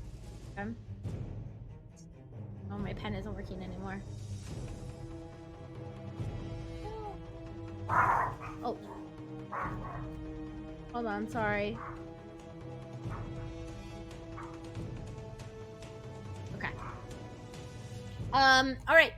You take your battle axe and you slash it through this golem, and it is leaking stuff everywhere. It's trying to sort of hold itself together, but it is falling apart. All these pieces of it that are not meant to be attached are detaching. Gross. Juliet, you are up next. So Misty Step took him away 30 feet, right? Correct, yes. Can we see him? He can't float. Right. So, huh? Yes, he cannot float. So he has to go somewhere that he can see with Misty Step, right? Yeah. So we should be able to see where he went, right? Yeah, he went out the window. He was looking out the window and he went outside. Can I look out the window to see if I can figure out where he went? Yeah. If you walk around a little bit or like maneuver, you can see him through the window. Where is he at? Just outside of this tower. It just looks like it's like grassy. Oh, we're on the plains. ground floor. Wait, I thought we went up a staircase to get. Oh, we were I think below. we were in the basement. Yeah, we were down Gotcha. below. Okay. There's. That is We don't kinda- have basements. I had that same thought. In the good old state of Texas. You don't store your undead on the ground floor. Don't be ridiculous. They go in the Don't be basement. They go in the obviously. basement. Everything bad Don't goes put in the me in the basement. basement. Yeah. Okay. Okay. So I see him outside then. Yeah. Can I jump out the window and try to run after him? The window's not really big enough to get out of. It's sort of like narrow slits. There's a door. Okay. Fine. Yeah. I'll use the door. I don't want to get rid of my mummy yet. All right. You Stupid corporeal body. you have to go through doors, God. It sucks. You go ahead and you can run out the door. Your movement speed is only 20 feet. So Sad. you can make it about 5 feet-ish out the door. Can I give him a good glare? Yeah, he is still frightened of you, but yes, you can It only re-glare. lasts. I think it only lasts until my next turn. Oh, it does? Yeah. Oh, You might be right then. Oh yeah, until the Give end him of a the good moment's glare. turn. Okay, yeah, you can try and frighten him again. Yeah. I'm giving How him far another away? glare. I just picture her bursting through the door and then just going. Just like, Extra mad. I'm gonna yell, I'm coming for you, Death Daddy. Death Daddy? He is he fails. So he is frightened again. Did he fail by 5 or more? It's chasing me. What? Did he fail by 5 or more? No, he did not. Okay. That would have paralyzed him. Oh 30 feet away? jeez. No. He actually just got a 9 and the DC is 11, so wait, I didn't see what. I'll keep trying. keep trying to glare at him. He's just holding his spellbook like, oh, leave me alone, you monster. 5 foot cube. 5 foot cube. That it for your All right. turn, Juliet? I mean, I don't think there's anything else I can do. All right. Can I throw something at him? I don't have anything to throw, do I? There's not. I mean, you could pick up something around you potentially. Did I have any throwing stuff on my human body? In my human possessions? I guess I probably didn't. I probably didn't Use pick up spells. my. I Yeah. was gonna say I probably didn't pick up my human possessions because. Yeah, because I think you I was- at the time you were still a ghost. Yeah. Oh, okay. So yeah, I can throw a good old. What are my spells again? This is a good one. Ice knife Hold on. at him. I guess we got all of her. Yeah. Okay. I'll throw an ice knife at him. All What do I right. have to roll? Roll with disadvantage. Oh, it was an 18 and then a 5. So what do I get? All right. It's Well, a dexterity saving throw against 13 for him, actually. So I guess he would just have advantage on his dexterity saving throw. Oh. Right. An 18. No, 13. He succeeds swimmingly. So I would actually say it's not because of his dexterity. It is because you are a ghost inside of a mummy trying to remember a spell from when you were alive. And the magic can't get through all the layers. It is hard for you to keep concentration on all the different parts of your body and what you actually control and what you don't all at the same time. All right. That's fair enough. That is the end of yours. Then Taryn, you're up next. So am I still within 30 feet of him, or do I need to get closer? if I You would wanna need be? to move a little bit to get closer, but you could. That's fine. I'm gonna try to rush and get closer 30 feet of him, and I'm gonna try channeling my inner self, and I'm gonna try to shoot witch bolt of lightning at him. Okay. So I am new to this. So do I roll to hit first, or What does advantage? the witch bolt say?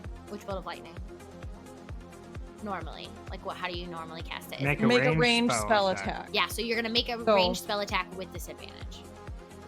Ooh, With okay. disadvantage. Well, I started strong.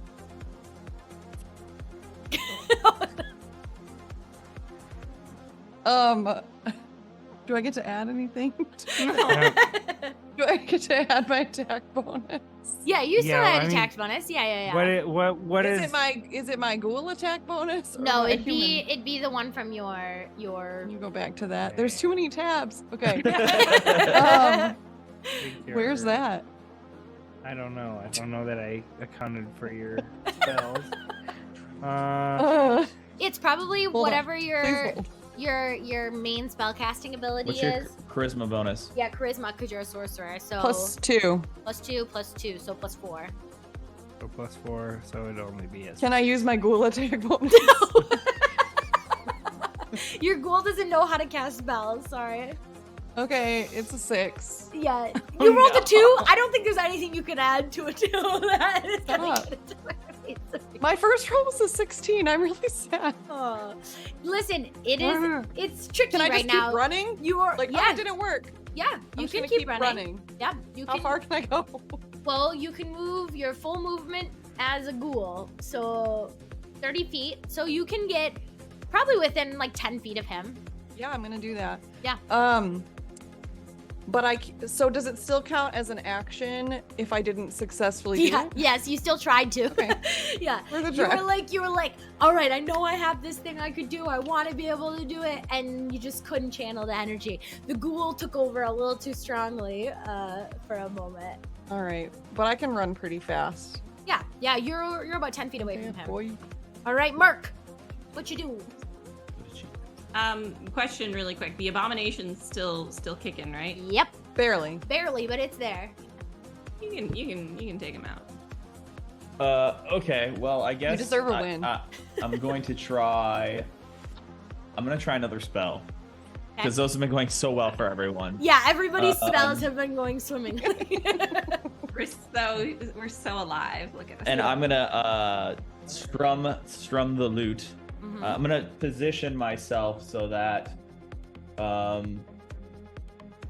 can do like I'm gonna do thunder wave. So it's a cube, 15 feet Okay. cube.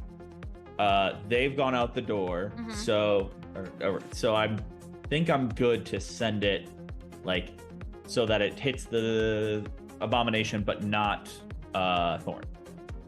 Okay. There should be some way to place that, right? Yeah. Okay, cool. So then it's a Constitution saving throw. So I'm gonna. Oh wait.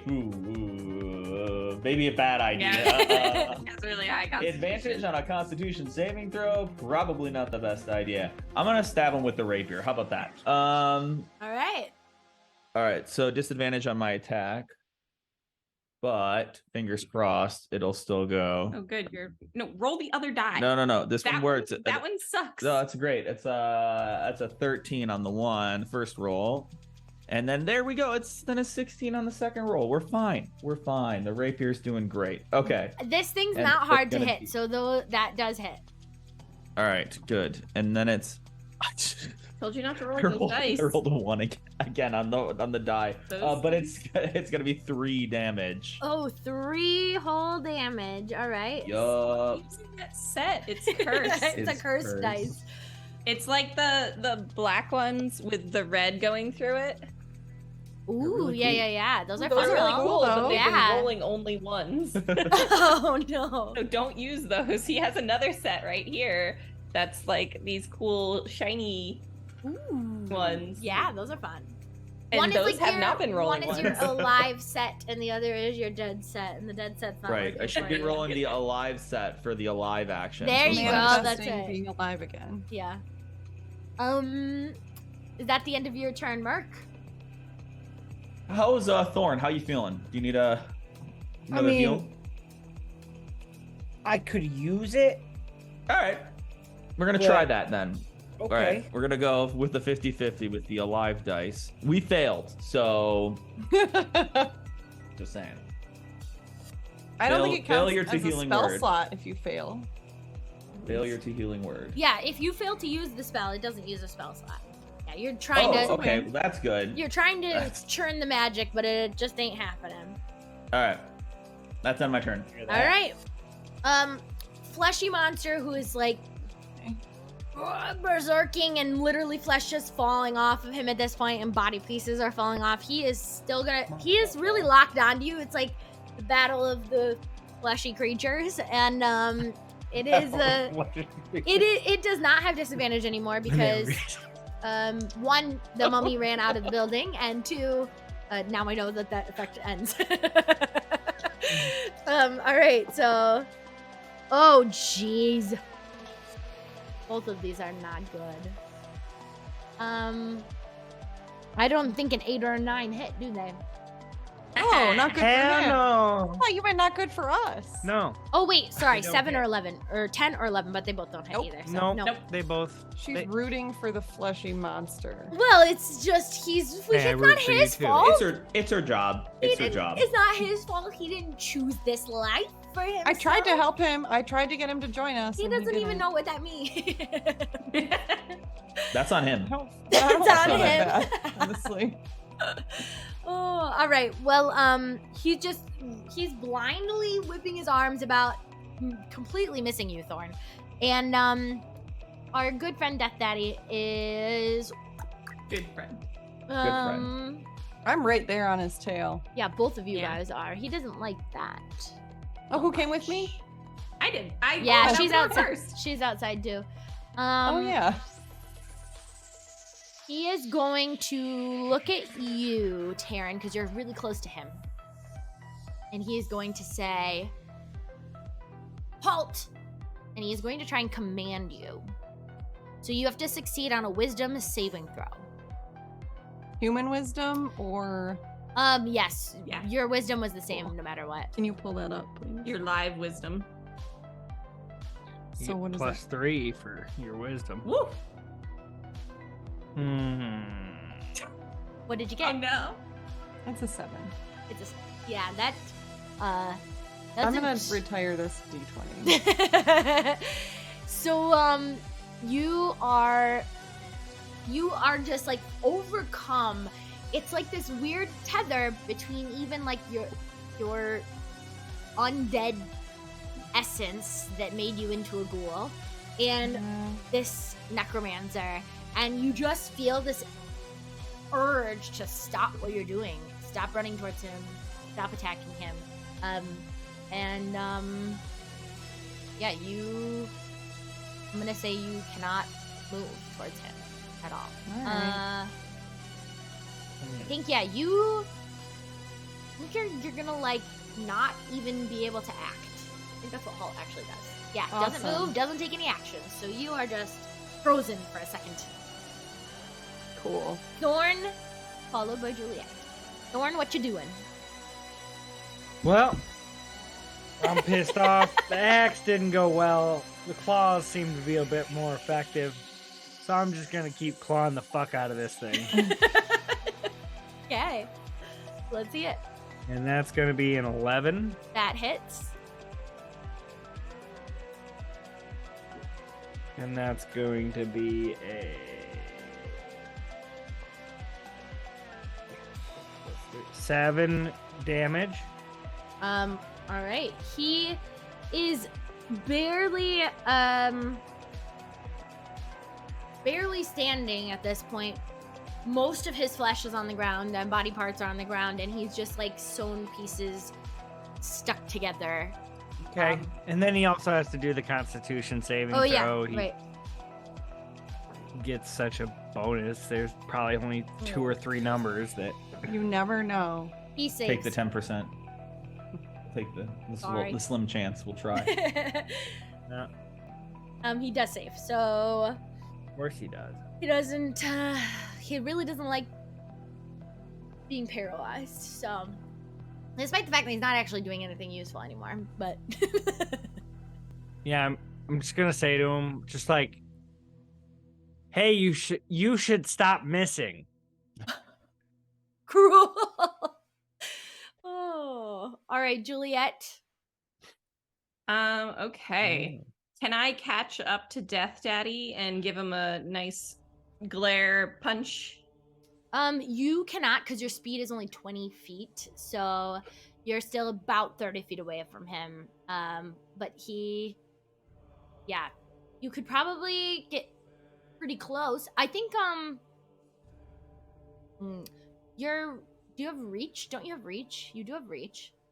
As the mummy? Yeah. No, the reach on the attack is 5 feet. Yeah, Yeah. I suppose I didn't explicitly say it, so I won't like renege my action, but he probably would have kept running, but we'll just say he stayed. Okay. So I'm going to get as close as possible. Yeah. You can get, Give him a glare. Uh-huh. And then I'm going to try. You think I should try that? Mm. All right, Um, I'm going to try a shatter on him, What am I doing? which is a Constitution saving throw 13. Okay, he is afraid of you still. Right? I think he rolled an 11. Is that enough? No. Go back to Nice. No, wait. Does he he have to it use is- concentration DC on 11. me to DC hold? It's 11. a wisdom. He rolled an 11 on his wisdom saving rolled throw. a 10 and he has +1, yeah. Then he is no longer afraid. no longer He's no afraid and longer immune to being immune to being afraid. Darn it! Oh, darn. He's like, wait a second. I can be I'm your death mummy. daddy." I'm your death daddy. He's frightened until the end of the mummy's next turn, so Okay. he's still frightened for a little bit longer. He is frightened for a just little. not next turn. Yeah, Yeah. so he's frightened right now. Yes. And he needs to make a Constitution 13 saving throw for shatter. Okay. So I'm trying to make a loud ringing noise from a point of my choice within rolled- range. A 14. That's with disadvantage? He rolled 2 13s. Darn it. And he's All right, So he +1. saves. barely saved, but he still takes half damage. So roll, Oh, he takes half roll damage. 3d8 thunder damage. Why am I would never roll your dice. Get those away You from can me. roll your die 3 times. That's fine. That's fine. I got 12. 12? Okay. 12 total, so he takes half that. 12 total. Sorry. So he Okay. takes half that. Half you as did- much on a successful save. Okay. What is this thunder wave that you're doing? Shatter. Shatter. A sudden loud ringing noise, painfully intense, erupts within a point of your choice. And he's concentrating on the command, right? Or is that not concentration? Good question. Yeah, that's what I was wondering that. I don't know that it's concentration.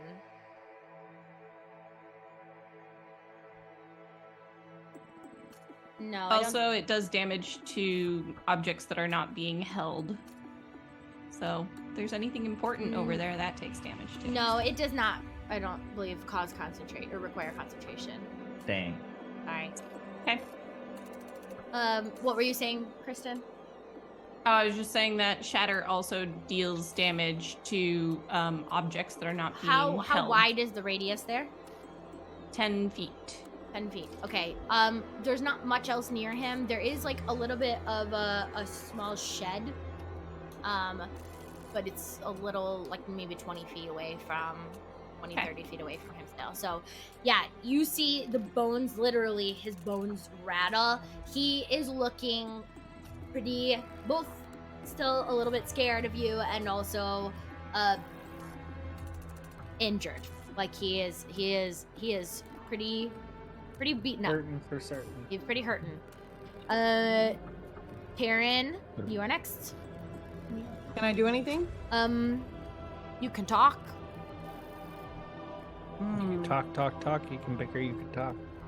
Oh. Pick a little, talk a little, That's pick a not the little, talk a little. reference I Cheep, cheep, cheep. wanted. Talk a lot, pick a little.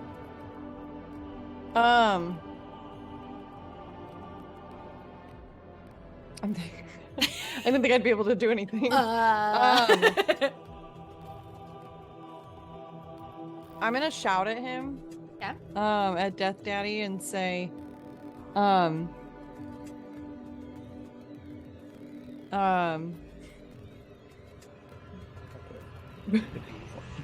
yeah. My boyfriend's totally gonna beat you up if you don't surrender and turn us back into who we were before. Yeah. At this point, he is not afraid of the mummy anymore. And so he's like, I made all of you. You can't scare me. As he's literally like bruised and Yeah, we beaten. Falling apart.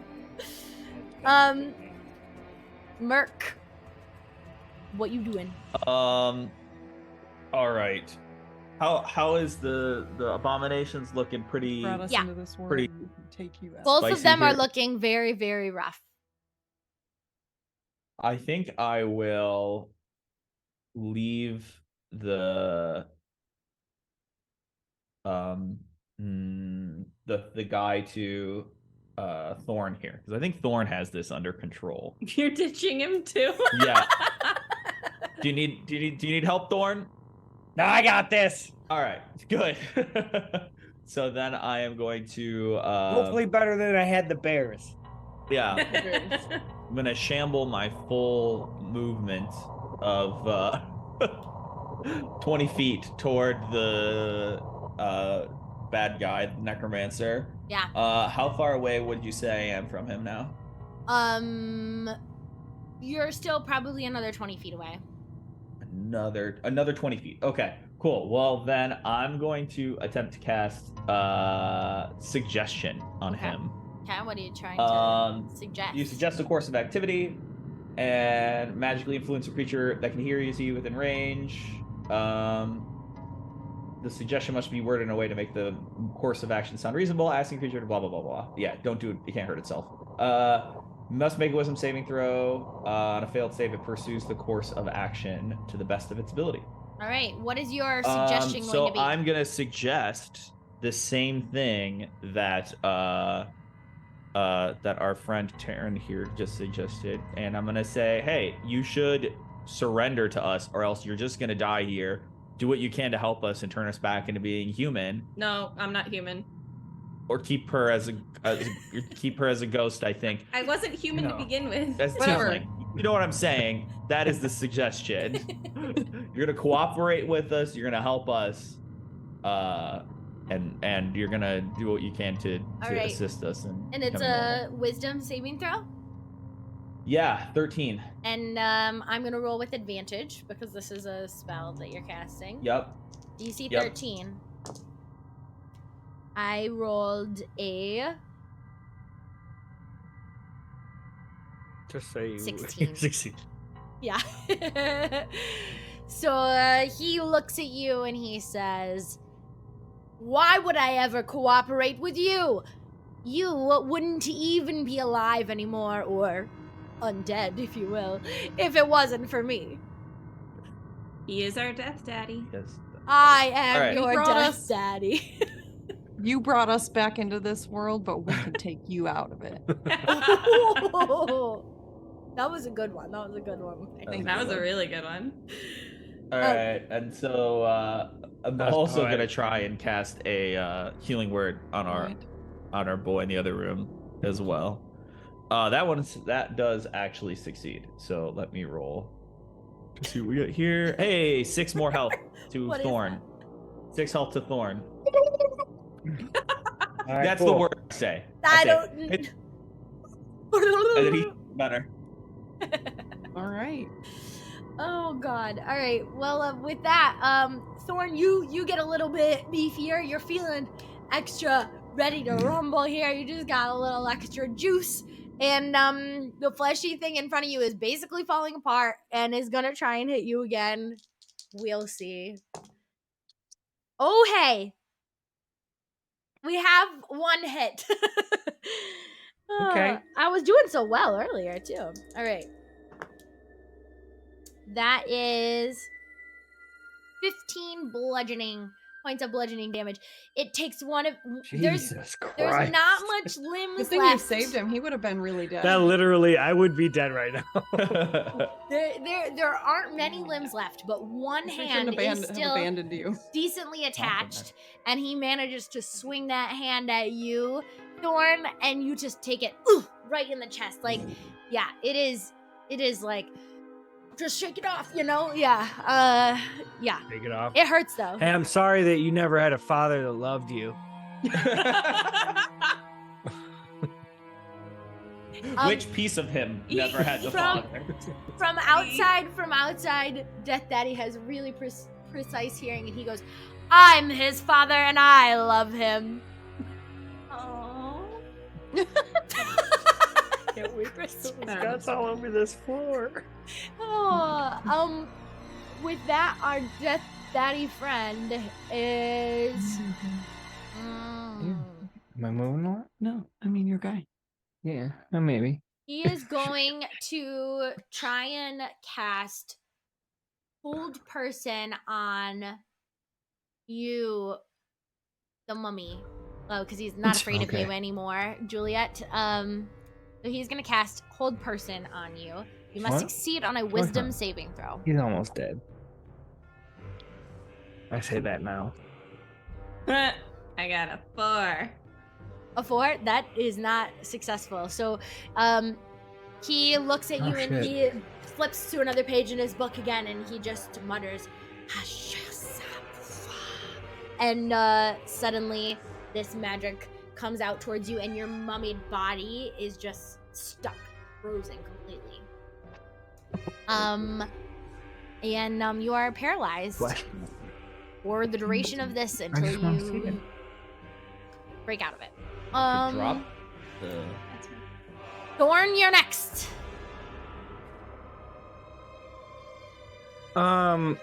First of all, I think the abomination Look was at supposed chat. to like. Look at I think the abomination was supposed to. Isn't he supposed to be rolling? Oh no, never mind. He's immune to my stench for 24 hours. Never mind. Yeah, once he succeeded. So He at this doesn't point, have let's any keep the claws- smelling glands. Let's keep the claws going. Okay. That's gonna hit because that's gonna be a 17 to hit. Yes, for sure. That's gonna be plus 3 stuff.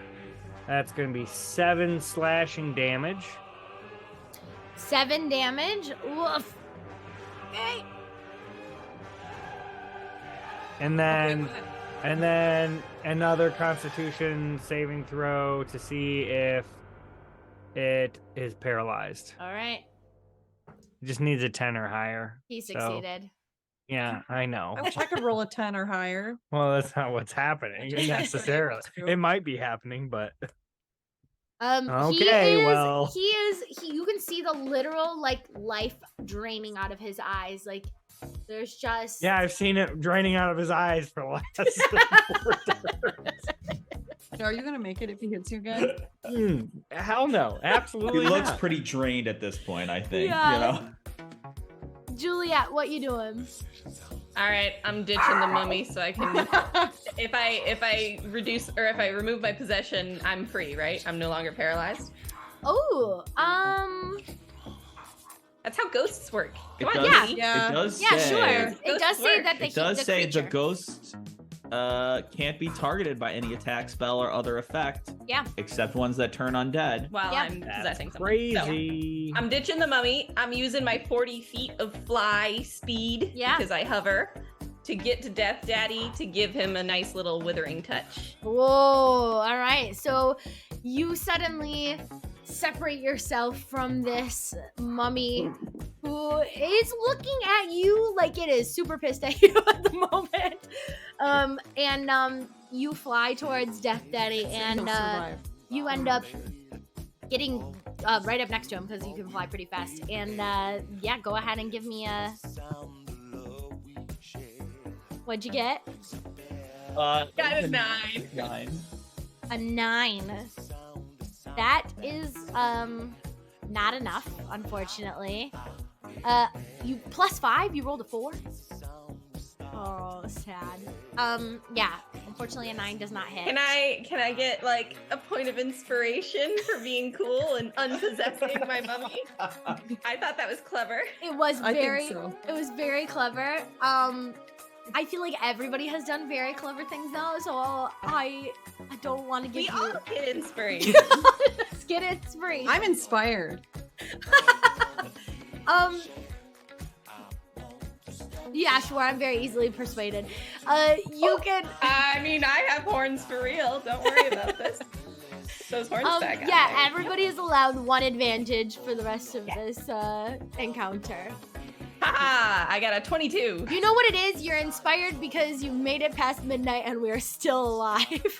All right, 22. 22. That hits. I don't know about you. But I'm She's feeling feeling 22. 22. Oh It my was only God. 9 damage. 9 46 damage. plus 3 and you rolled 9? I rolled lots of ones. It averages 17. Let me ask you this, I Juliet. touched your dice and they cursed me. Juliet, let me ask you this. You reach out with your hand. You touch your ethereal form enters his corporeal body. How do you want to do this? I'm gonna give him a boop on the nose. All right, you whoop his nose with your ghostly finger, and he sees you just. It's like one of those actual ghost movies, right? Where like the ghost, like Banshee, flies at you out of nowhere, Amazing. full speed, and you're just like, Yeah, like he thought he had paralyzed Yeah, me, but then I yeah, like spring yes. out of the mummy. yes, like he sees his life flash before his eyes, and he's like, "What have I done? I let her get away earlier when she was bothering me," and you just fly for him, and then you get up close and just, boop, and immediately, as soon as your finger touches him, his entire face just it spreads from his nose out. It just decays, dark energy, and his flesh just falls into ash, and he collapses to the ground. Immediately when that happens, the fleshy golem that is dealing with you, Thorn, and trying to swing around at you, that is barely standing, he is stops for a moment, and then he just like looks around, and he looks at you, and he just looks like completely dazed, and like he doesn't have any like direction at all. You're free. Juliet, that is the end of your turn. Taryn, you are no longer commanded. I'm free. So wait, hang on. Is Death Daddy dead now? Death Daddy Yeah, is dead. He's gone. He is Oh, gone. Okay. Sorry, Death Daddy. You booped him. You booped him to death. What a way to go. Now what? Well, I mean, You do see that this mummy that is no longer being possessed He looks pretty. He looks pretty pissed. He's Wasn't me. paralyzed. Is now a problem. Nope. No, he he's is not not. helped person. He is not anymore The because person the holding Death the Daddy person is dead. Death Daddy is dead. Okay, I'm sorry, bro. I needed your mummy abilities. Like, we're cool, right? You're gonna try and tell him that? Yeah. He didn't get hurt. Does he seem like he can be reasoned with? Go ahead and roll me a persuasion check, Juliet. Good luck. I'm gonna help. Try and help. I'm helping. Okay. What are you I'm doing? helping, What are you so- saying? You What are roll you your saying? helping roll. I'm What are you gonna saying you're say, doing to look help? what we did. We've not only are you not trapped and under the thrall of this necromancer, you've now, got the whole world as your oyster, as a mummy. The grass below your feet. Actually, as a recovering mummy. What'd you roll for your persuasion check? Me. She rolled awful. rolled a 5. I'm helping. Uh-huh. And I rolled a. Oh. Well, the die Oh no! shows. You know, I have +5 to persuasion, so I rolled a 7. Wow. Well, I rolled a 5, but Oh, you got. I plus got a 7. 12. So we may have rolled shitty, but it ended up middling. He seems confused by what you're saying. It's taking him a long time to process. He's not immediately attacking you. But when you, Merc, say something about him as like recovering mummy, he looks down and you see him start to like pull away some of the bandages, and you see that there's like fresh flesh that has grown there, similar to what you Mhm. all are experiencing. Just takes a bite. And no, he doesn't. Tasty. Is that what you are doing, Thorn? No. Oh, No. yeah, and yes, he seems to be contemplating your offer at least, or not immediately attacking you. So, we will exit combat / initiative order at this moment, unless Thorn, you're gonna do something to the. No, I was gonna pick up some of his entrails and just say, "Hey, you dropped these, bud." He takes them from you, and you see him look at it, and he tries to like put it back in. Doesn't work. He's he's Gross. looking at you like, well, why? And then suddenly you see him go, and he starts sniffing, even though his sense of smell did not work before. It does now. And he just That's turns, funny. and he just walks out the door, and he starts walking, like, well, barely walking, Hobbling. hobbling out the door, and he seems to just be like wandering out until you see him like pivot and turn towards the body, the corpse of the Death Daddy that is on the ground. And he walks over to the corpse We never learned his name. Nope. of really Death sad. Daddy, and you see Simba. him, the golem, like fleshy creature, bend over and kind of gets on his knees next to the body, and you see him like touching it, and you're not sure if he's like sad, maybe the Death Daddy died, or He's got Stockholm his syndrome. his creator, Death Daddy is now Dead Daddy. and you see him reach down as if maybe to like caress the Ew. corpse of this dead necromancer, and then he rips off his skull and starts eating the brains. Yeah. Oh, yeah. All right. Nick just said that. That's perfect. And he's just chomping on the brains. Amazing. I walk up to him and I say, "Hey, I like you. Take one of these," and I hand him a little bracelet that I made that I carry around and give out to my friends. Yeah, I remember that. yeah. You Yeah. found those in your equipment. Yep. Yeah, yeah. Thought that He- was like a Terran thing, but okay.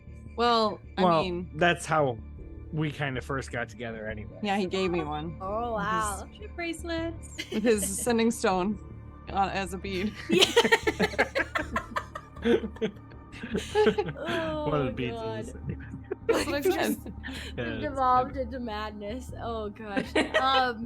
Well, with that, you all have sort of free reign of this area. Do you take a look around? What you doing? Where are we? Yeah. Where do we recognize this? You don't really I mean, recognize I where kinda you wanna- are specifically. You do notice, like, especially now that we're not in like combat time and it's real time, you are starting to still like reform a little bit more. And you guesstimate that probably you'll be use the restroom. turning back fully into your alive versions of you. At some point, you don't know how long it will take, but Can I go check out the shed? yeah, sure. You go check out I'm gonna the use my ghosty power to go phase through it. yeah, The yeah. head in. Yeah. You channel that ghosty etherealness while you still can. And yeah, the shed on the outside of the shed is a carriage hookup actually, with just like the actual carriage itself. And then inside you actually find a warhorse skeleton. That seems to be alive, like undead alive, you know? It is acting like a horse, it is moving like a horse, it's just bones. Cool. There is a plaque on the wall of the stall where this horse skeleton is, and it says Princess Vilehoof. Aww. I'm gonna give the princess a pet. All right.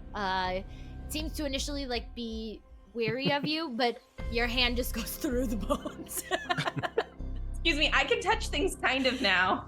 you try and turn your hand. You're like focus. All right, become actual hand, and yeah, you make it. Your hand is just enough that you can pet the horse.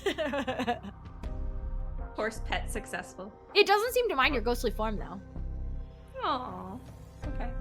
Well, So I'm still inside the little Yeah. building. You are. So I would like to look around that room and kind of see what stands out in this room. Yeah, great.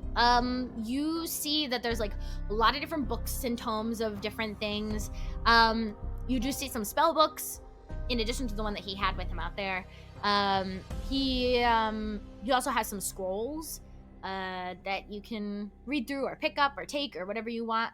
A lot of the books are just about like necromancy or lore or anatomy. But there are some scrolls that look like they might actually be like useful arcane scrolls you could take. And then you do also find some like laboratory equipment off to the side that has some like weird vials, fizzing liquids and different things in them. You Yeah. aren't sure exactly what is in all of them, but there are some additional vials there. Any of the mysterious fluids that I don't know what they are, I just kind of crudely put them in a stash, and I'm just like, something's got to be important there. But Yeah. I don't know jack shit about that. Yeah, so. yeah. You grab up a handful of potions and vials and fluids and some of the stuff that looks like liquid might be useful. Also, as you're walking around, you do see that there's like a small desk area, and you notice that there are some things written, like journalings, and he seems to reference himself in the third person, and it just describes Heldrian.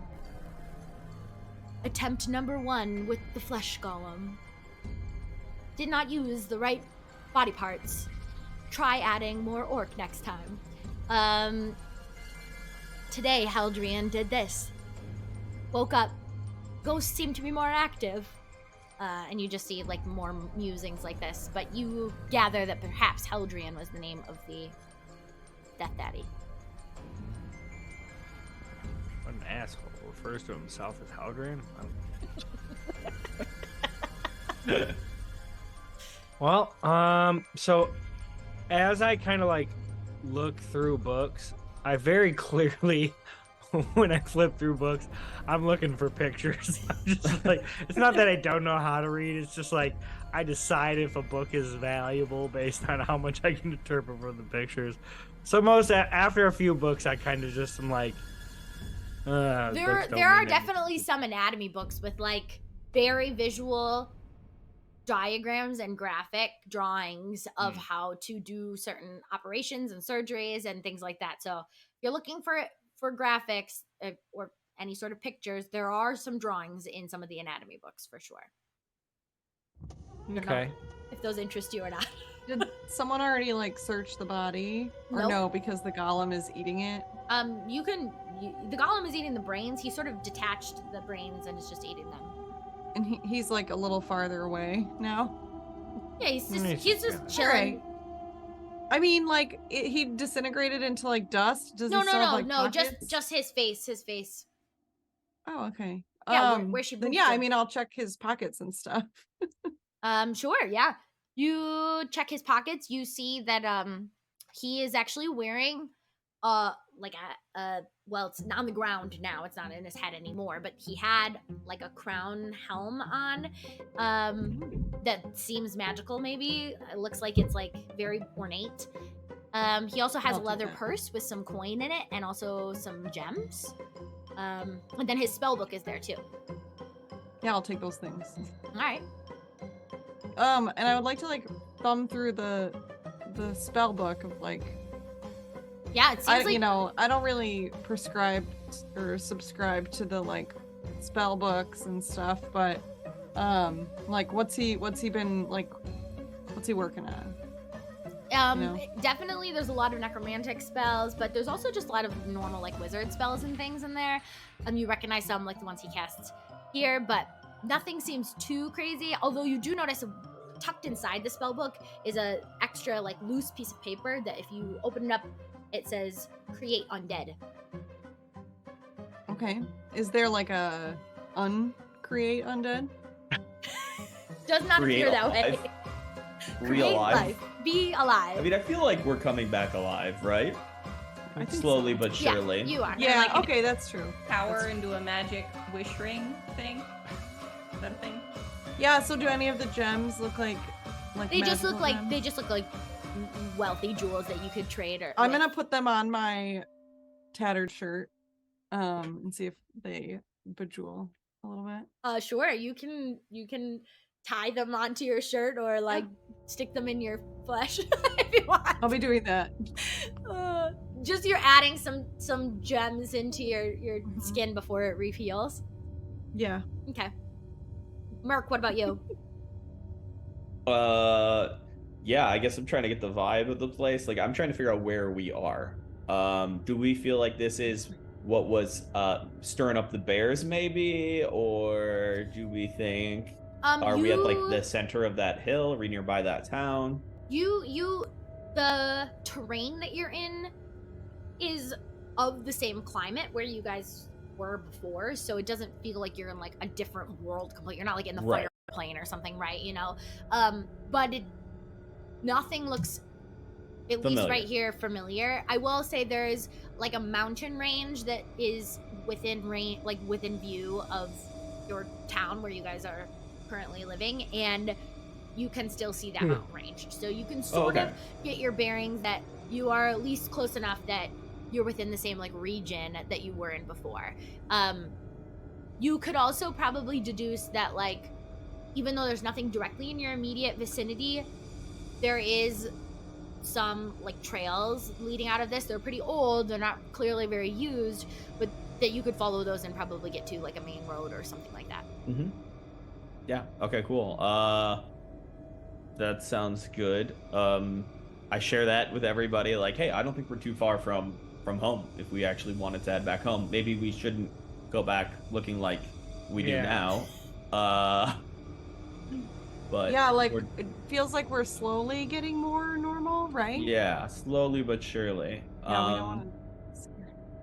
So I feel like we should rest up, heal up, and then go home, or try to. Right? Yeah. I want to try to attune to the helmet. We're resting. Sure. So you guys You just gotta you sleep guys at home. rest up in this like in the tower maybe, or where are you hanging out? Well, I want to take the princess out. Smells really bad in there. All right, you take the princess Yeah, I think out. maybe outside the tower. Okay. Yeah, we can ride. We have our packs and we stuff can, now. We can take princess back. Yeah, you do have your packs. You have a carriage with a warhorse skeleton too. Yeah. Nice. What was her name again? Princess something? Princess Yeah, Vilehoof. Warhorse. Princess Vile. Vilehoof. So I'm gonna take her out by her bridle and be like, guys, this is Princess Vilehoof. Hello. She's gonna help us get home. Yay. Okay. It really makes sense that Juliet is the one who's found an undead warhorse skeleton. Do you Very think? sweet. You can pet her. Do you think if we make it back and like we get kind of back to normal, do you think they would let me use a skeleton warhorse in jousting? That would be It'd be awesome. cool as fuck. You have to ask Princess Vilehorse how she feels about it. Yeah. Sorry, Princess Vile Hoof. Well, hoof. Vilehoof. Okay, sorry. Of course, only if you wanted to do that, Princess. Yeah. If she thinks it's a good idea, then go for it. Just saying. I will say, Juliet, you did notice, especially once you like let her out of the stall, that the stall did not have like what you would normally expect in a horse stall. There's no like feeding trough or like drinking trough or anything like that. So it makes you think like maybe there's some weird things about this creature that are not like a normal horse. I mean, she's a skeleton horse, That right? is true. Aside Like, from how do she they- looks. Do they need like? Yeah. Do I know anything about Can this we skeleton? talk Oh, to her? give me a animal or nature check. Nope. We'll try. I got a 5. Anybody can do it. You guys can do it We'll too. try a Taryn and, nature Thorn. check. I got a 15 on a nature Also check. got a 5. I got a solid Wow. 18. His is really good. Wow. All right. Well, Thorn, you have been around animals a decent amount because of your athletic prowess experience, and Mm-hmm. and you know, as you start realizing, like, yeah, I could probably take this skeletal warhorse, and you know, not only that, but probably this skeletal creature doesn't need like air or food or sleep or drink like normal horses. Perfect. But you probably deduce that it does need some sort of like maybe fleshy remains sometimes. Maybe like once a month you need to give it some dead Oh. people. Does it have to be people? Maybe humans specifically.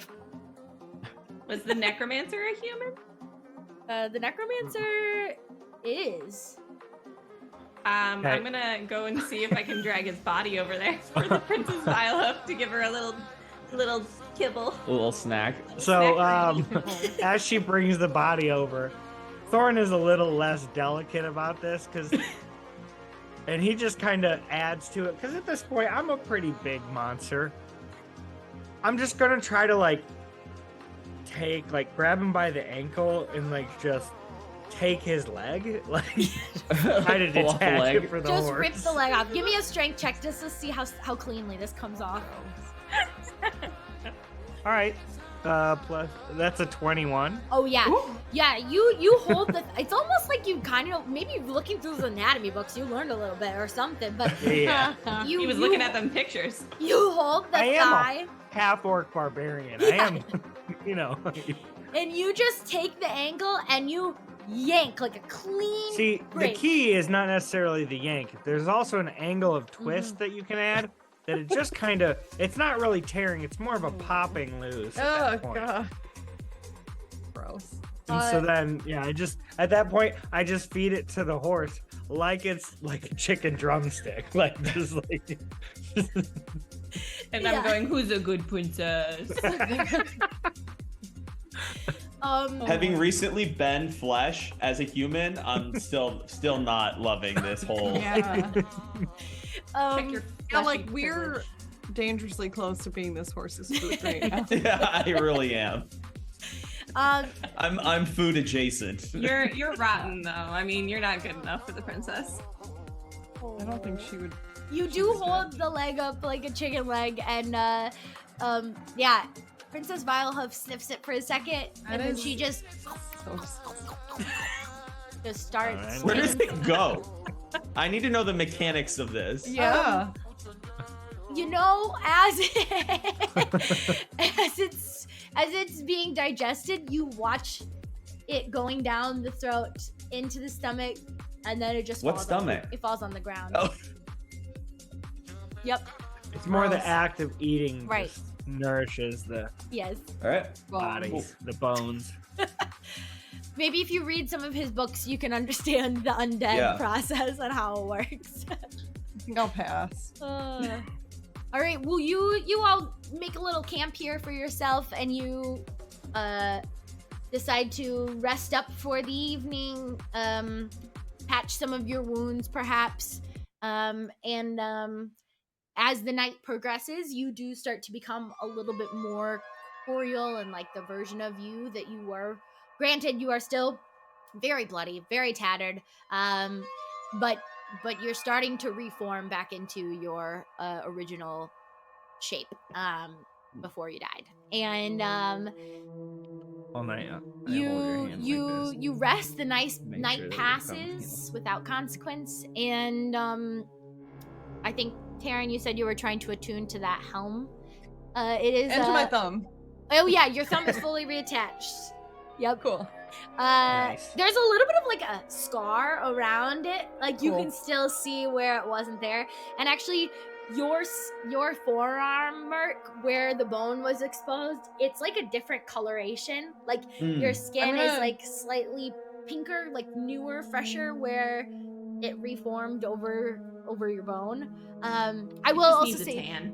Thorn, your teeth, even though they are back to like normal orc slash human teeth, seem to still stay a little pointy still. It's like you retained a little bit of the fangs that you Nice. had beforehand. Do my hands feel like at least a little bit bigger? I will say you just got long fingers. Like they're not claws, Ew. but you All just right. have some fingers that are about a half an inch longer than they should be. Just a Okay. few of them, though, not all of them. yes, just a few fingers. And Can I still stick my head I'm through gonna- doors? Juliet, you are mostly reformed to your full tiefling self. However, you can sometimes still channel the ethereal plane and see things on the ethereal plane when you like Cool. focus and think about it. Cool.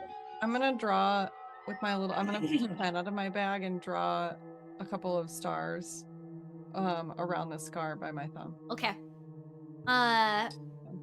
You do discover that this helm that you attuned with overnight is a helm of comprehend languages, and it allows you to understand all kinds of languages if you're wearing it. Cool. Before awesome. the flesh golem goes on his way, Yeah. after he seems to have devoured his snack, Yeah. I go over to him, and we had our differences, and so I teach him a new game with the freshly cleaned off skull. We just kind of play catch with the skull, and so we just throw it back and forth. And then Go ahead, give me a performance check, please. And I'm gonna Or roll. athletics. I'm gonna roll an I intelligence. mean, personally, I think it should be athletics. Athletics. Oh yeah, because athletics. I'm- Okay. Give me athletics. That's good. And I'm gonna roll. I'm Doesn't gonna matter roll what. a. I'll roll an athletics check for him as well. Tell me what you got. It's gonna be a 10. Okay. Not great. You try and explain the is a rules to him about what is happening. You're Skull gonna throw ball. it to him. That's what we call it. Yeah, throw ball. Yeah, you're gonna throw it. Skull ball. Skull ball. Okay. Yeah. You're gonna throw it to him. He'll throw it back to you, and you don't really know that he does not seem to process or understand what you're describing. But then as soon as you throw the skull at him, even though it's like not the best throw, he immediately grabs He's it. not, And he's he not looks, very good at throwing the he ball. looks at it and he's just like, looks at you and throws it back. You're not really sure he actually knows anything you said or what it meant, but he knows how to throw something. Communication. We're starting. Baby steps. Also at this point, the mummy, after a night's rest, is unbandaging himself and is like a weirdly formed human adventurer, maybe, perhaps, who knows. He doesn't have any real memories anymore. He's got amnesia. Who knows how long he was a mummy. He was very, very far gone compared to Juliet's corpse. But he seems to be alive.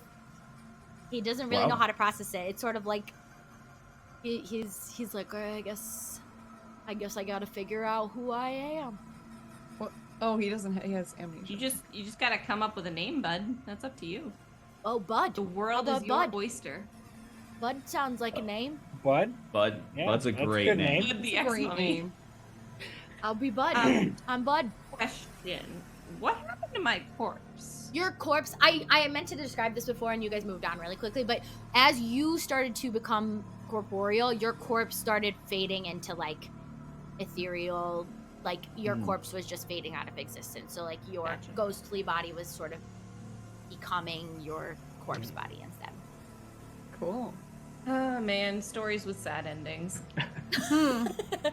And with that, you all have become alive again, and We did death was only the beginning. So It really was. It really was. It was the beginning of a weird and twisted tale of some crazy creatures and, fun fleshy bits and all the things. Now we can go on more You know. adventures I together. was gonna say it wasn't the destination. It was the friends we made along the way. Yes. Yeah. We made Yeah. friends with Mr. Abomination and Bud And Bud. and Princess Princess. Battlehoof. Vile. Yeah. Vilehoof. Vilehoof. Sorry, Princess. I How love dare that you guys were like, Little how? human snacky poo.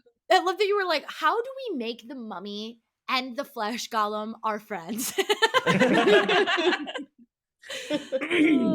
You know, Juliet went into this encounter with very few people she could call friends, and now she gained no one. Just, what's the best about this? My personality trait is literally, I would rather make a new friend than an enemy. And one of my personality traits I picked. So it works out perfectly. clearly Perfect. true.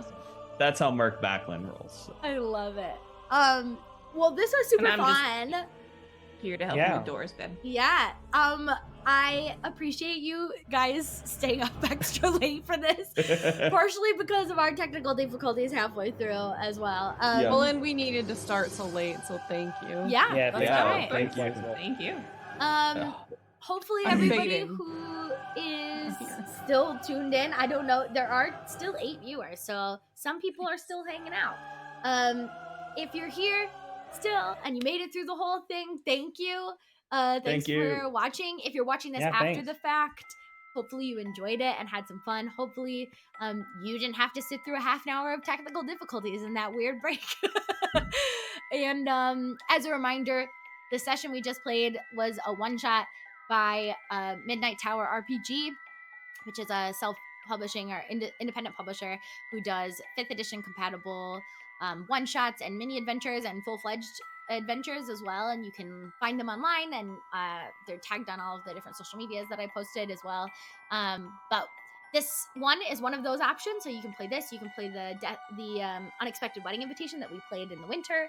And we'll hopefully be doing some more of their things down the line too. But this was so fun. Thank you guys also for like being willing to be undead creatures, because I feel like It's fun.